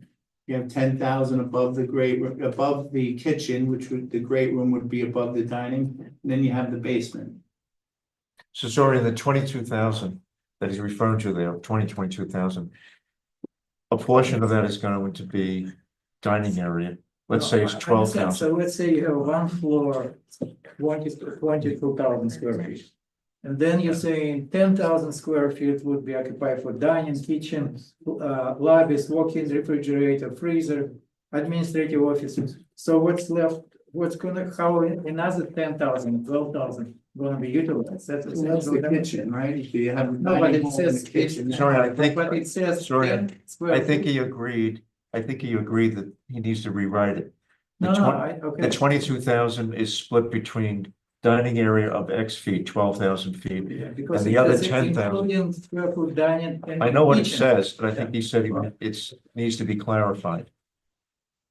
It's saying on the 20,000 square foot dining hall, right? Then there's a comma, kitchen, lobbies, walk-in refrigerators, freezer, No, and it's- an office, right? Because the cooks like to have. Where do you read? I'm reading your part. Well, it's right here in the building features. on Right, page so it 3. says 20. All right, we'll clarify it. Yeah, that's what my point, then immediately question comes, so how are you gonna utilize the remaining 10,000? Well, that's why everybody's asking. Sorry. Wait, I think what they're trying to say is that it's a 20,000 square footprint, including a 10,000 square foot dining area, comma, and kitchens, lobbies, walk-in refrigerator, and the other 12,000 square feet. That's. We'll clarify, that's Is not. that what you meant? That's what's meant. So they didn't quite fully say it. I understand, That's that's why I wanted definitely an clarification. inference from the way it's written. That's why I We wanted got it to- very clear. This is the plan, basically. Right. We'll clarify it. It's not a problem. So on the. So what else? On the site plan, well, I see a new loading area, we need to see. You know. How that's gonna work, like access and turning circles and that sort of thing, right, for the loading area, and then a landscape plan. And lighting as well, Then what? lighting. You know, Lighting. we prepared a landscaping and lighting plan. I don't believe we made it into this initial. Okay, all right. That's not a problem. So Michael. Lighting and landscape. So Michael, we need to. We need to have clarification so that of the 22,000 square feet on that first floor. We'll give you a narrative with the architectural plans that'll describe this approximate size of each area as well as the use of each area. And then the floor plans that shows the use, particularly of that basement area, what you're using it for. If you're gonna put an elevator in there, we need to know that. I heard about the lighting plan. I knew it didn't make it, but it's on its No way. problem. The lighting plan. We need to see the layout of the. You need to tell us what the existing parking is and show us where it is. What else? Loading. Well, the loading would be part of the floor plan. You'll see that as part of the floor But in plan. terms of cars, set of the cars, traffic, that's what they're gonna say. Right.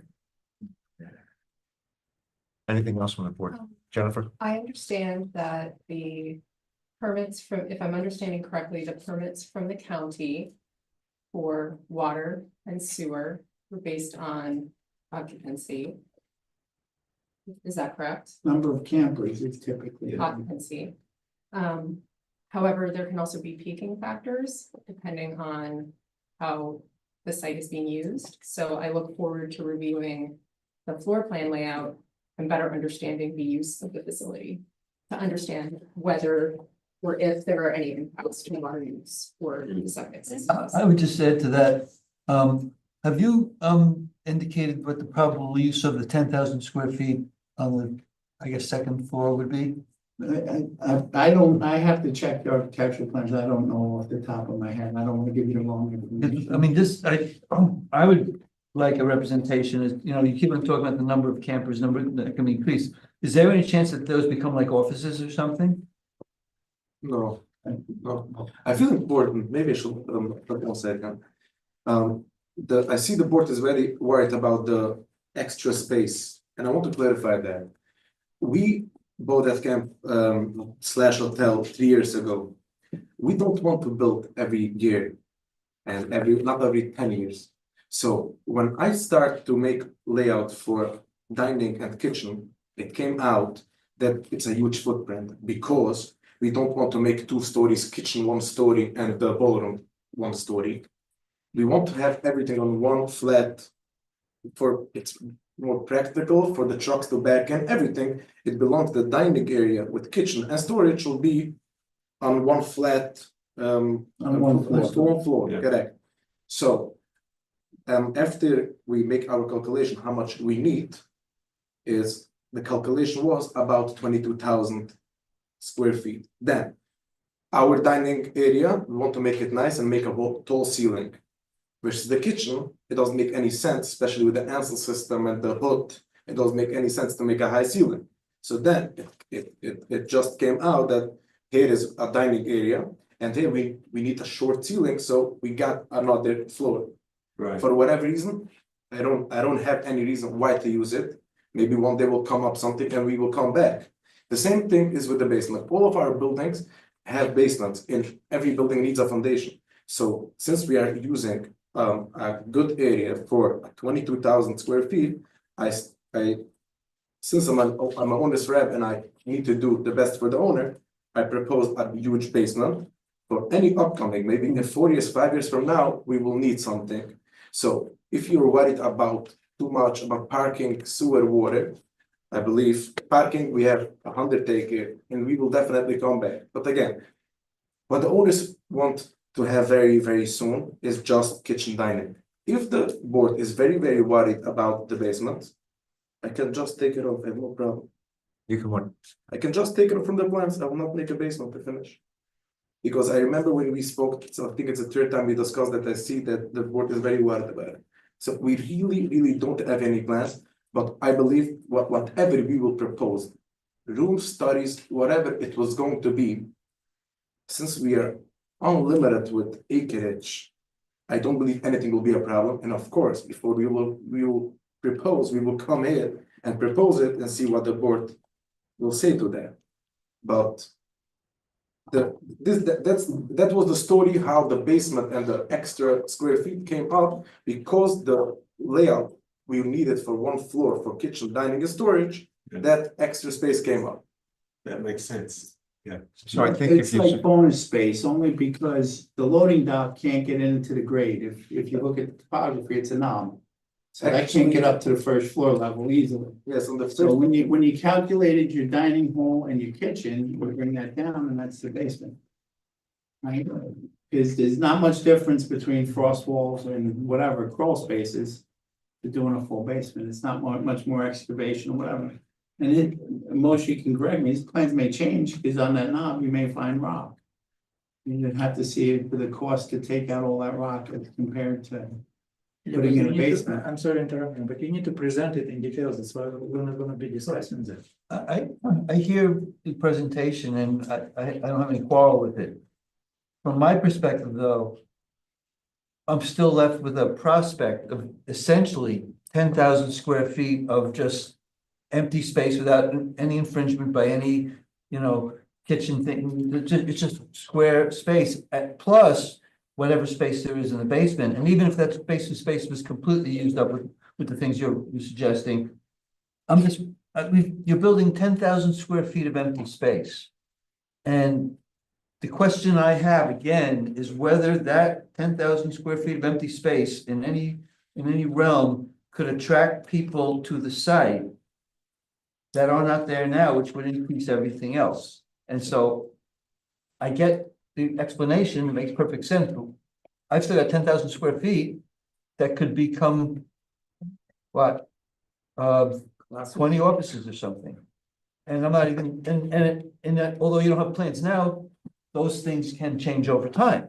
And that's what I'm trying to process that you're building 10,000 extra square feet. And how do we assess the impact, the possible impact of that? And I don't know the answer, but it's not, and even though you explained how it happened, I don't know what you guys think, but.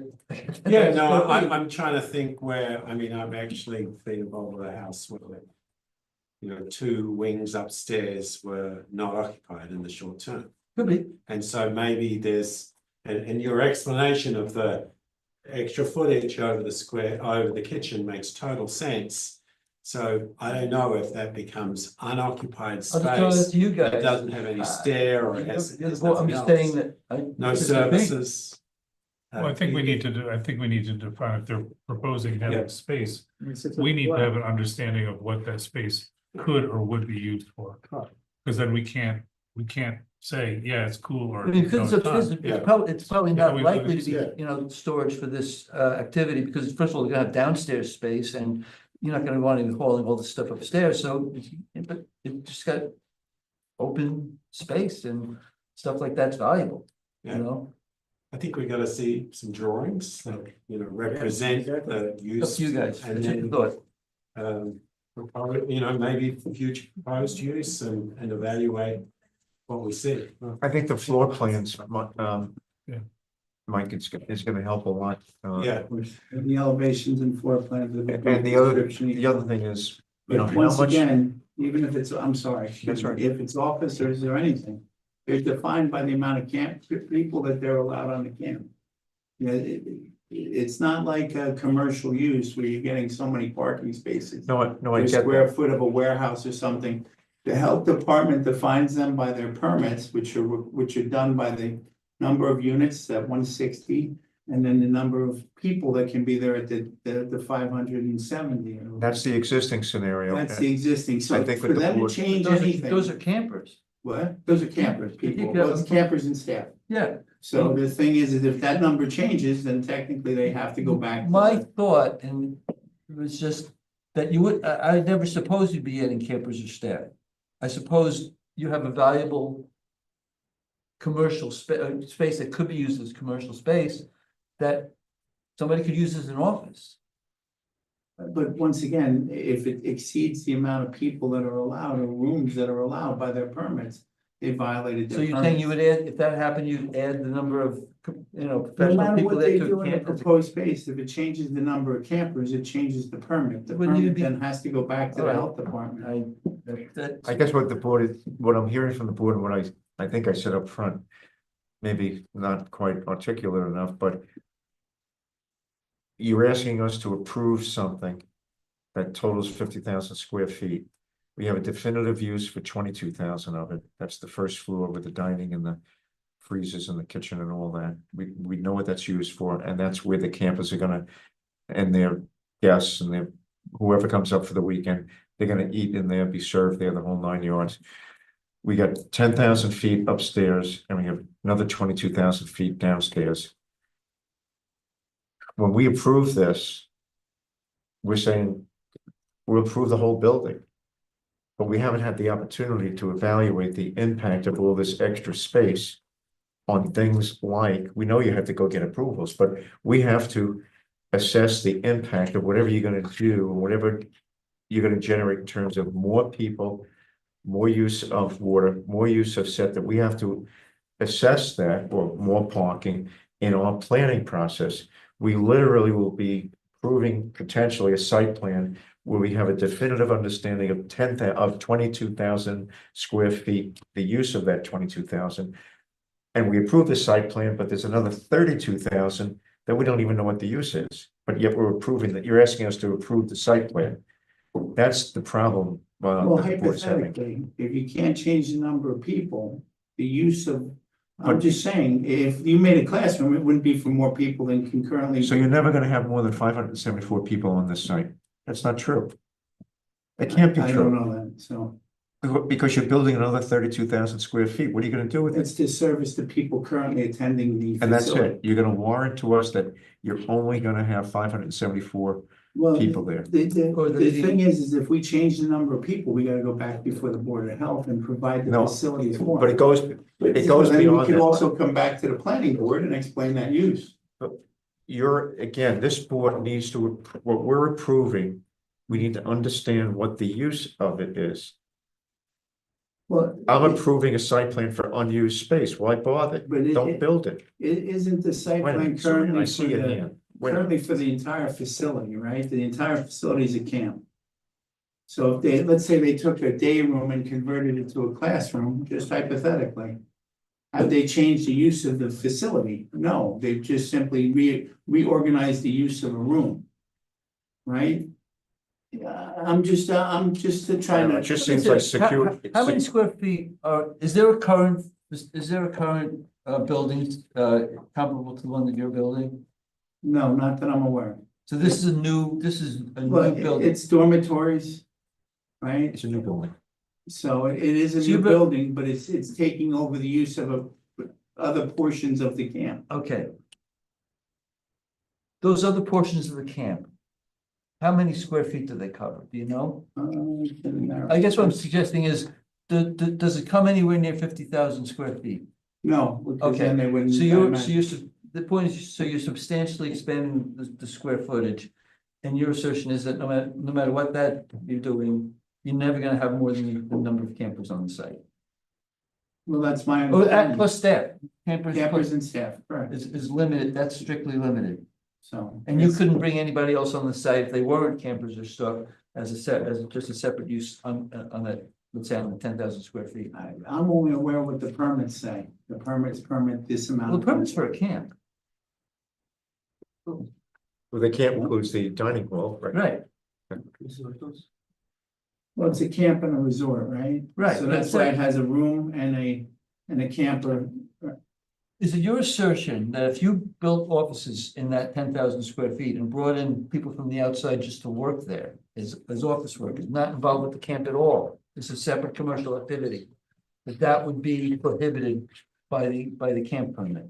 Is that what you're? Then is the use of the facility being used as a camp or as an office park? So to me. 10,000 square feet I'm talking about the No, second. I understand the second story on the dining hall, which you're speaking about. You're forgetting that the basement and the dining area are separate. It's the 10,000 on the second floor next to the atrium or the great room. Correct. So, You're telling me that that's prohibited under your camping permit, that gets turned into offices? well, if it's offices for the people in the camp. No, that's no, one no, thing. no, no, it's a separate, it's just, you advertise for office space. But you don't have the legal right to use it as an office park to rent office space. Wouldn't you be violating your planning board? We're here. What do you want us to permit it to not do? Well, I mean, you could make, and once again, I'm not the owner, but you can't permit it, not for rental. Right? You Well, can't that's- rent office space. That's why I'm asking the question. We don't expect to do that, and if we don't do it, what contingencies do we have to plan for in terms of it, in terms of the impact? Well, like I said, is in my mind, that we're surmising, both of us, right? That we're gonna take 10,000 square feet, carve it up into offices and then advertise them and put them out for rental. Okay, That's what you were saying, right? right. But once again, now, we don't have, that's not the use of the facility. It is when you do it. But is it permitted? I think we're getting That's what distracted because there's a big unknown. You know, that's why we give you the narrative with each Yeah, we room. need a Can I- narrative. can I- We need a set of drawings to really respond to Is, it. And the confusion. We're writing that, the permit that you're talking about, that's what we're talking about writing. if No, I you, understand. you're representing the owner, if you said you had a box and you come up idea to build a box 22 square feet, so drop that roof above the kitchen, drop it down. And Just make the building like this? it's pretty common. You have a atrium for dining room and a kitchen lower floor, lower roof. That's it. So since I'm a experienced contractor, for the owner, it's going to be the same cost. No, it's not going to be the same cost. You're dropping the roof. You don't have to fill all those 10,000 square. So Good the owner partition, spent everything. already. Speak to your architect. So the architect proposed already this box. And this is Okay. not, So it sounds like you have intention to utilize it sooner or later, that's the space. of course, I'm going to want any use later. maybe 4 years from now, maybe 10 years, and maybe 15 years. I don't know the use. It's not gonna be for 10, 15 years staying idle, I guarantee you, with a year and two, okay, anyway, it's. I know, I mean, we need to respond to what the applicants come to us with.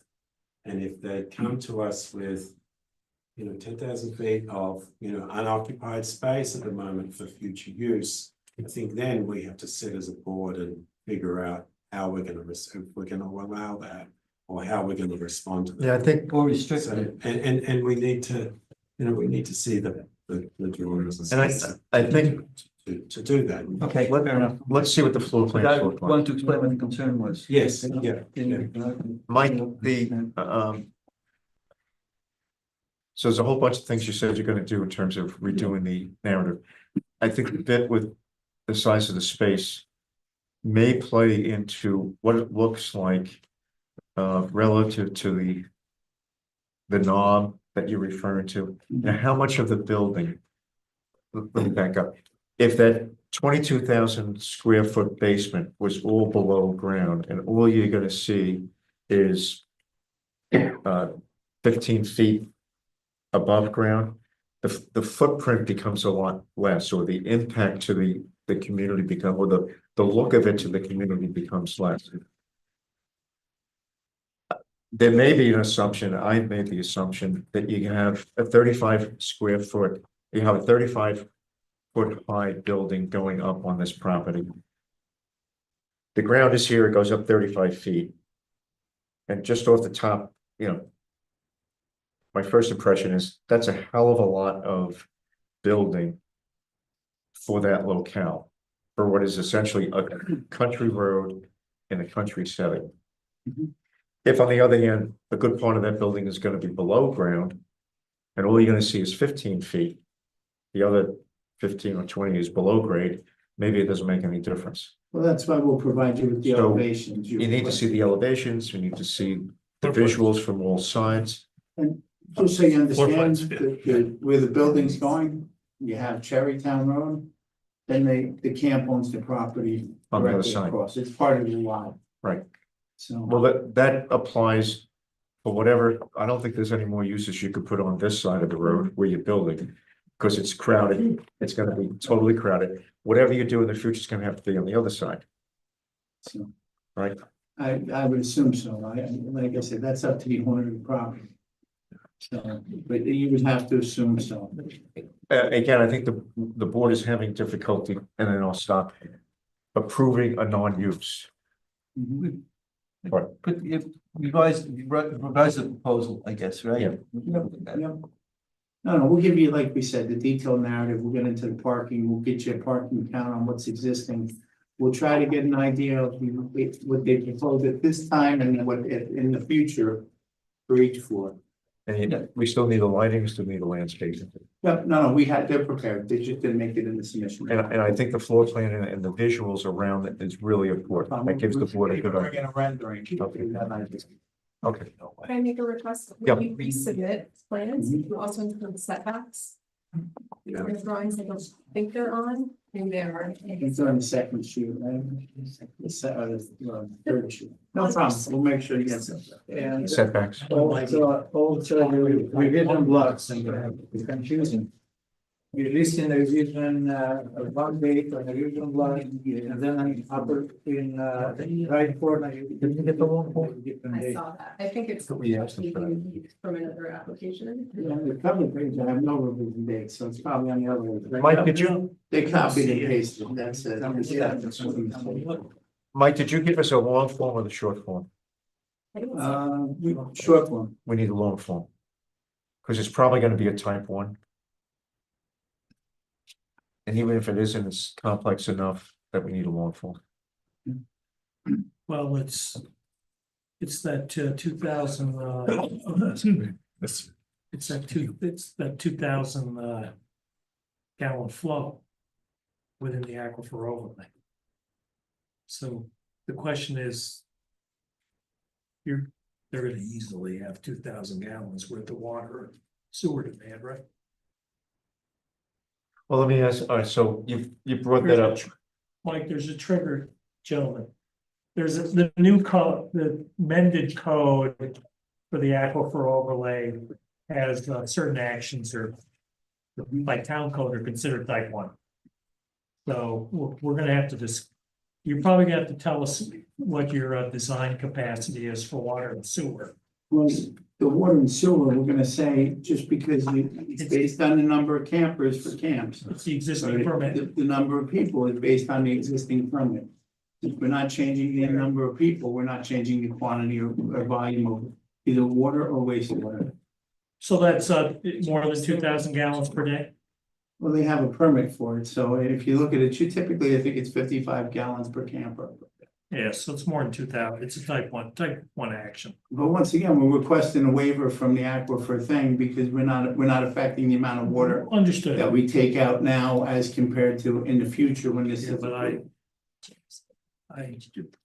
counsel, will just have to figure, I don't know if they can waive the type 1 No. and that's trigger what in the basement- town code. But that, what you mentioned is another example in terms of water. You wanted a waiver because you're saying you're not gonna be using any more water.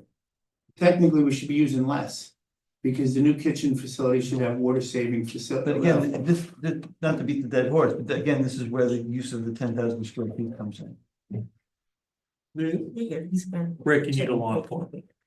We need a long form. Okay. I think that comment landed like a bomb. What you were ready to say, I think, was, well, we just go to the county health department and we get an additional permit for the additional people. What the two gentlemen here are saying, if I understand them correctly, is because of the new code, you have to show us that you have the capacity for that 2,000.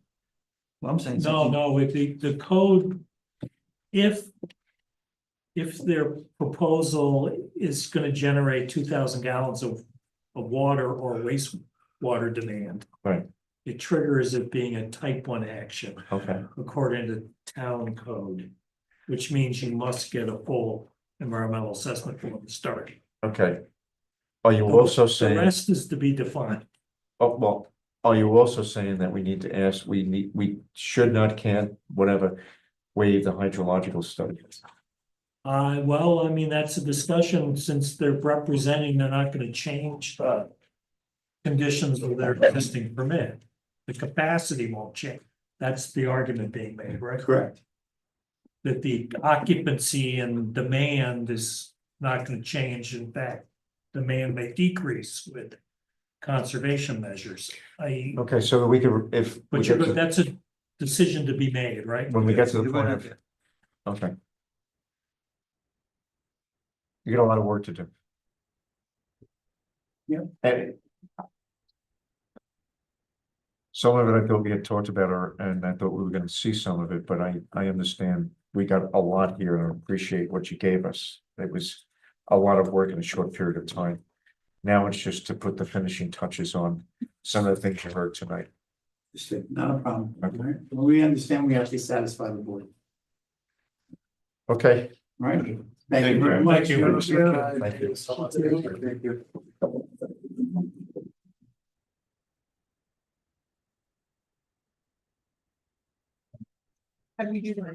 And what's the next project? Yeah. Project Germany. Exactly. You should also be, Can I make a motion? we have a motion to adjourn. Do I have a second? Second. Is everybody approved? Yeah. They're not We're adjourned. change use. No. So it's gonna be. Hey guys, you're still recording here? Hold on. Yeah, because they. Do you have the? Like. Well, you know, Another seminar, you might go to this, you know, that. Right.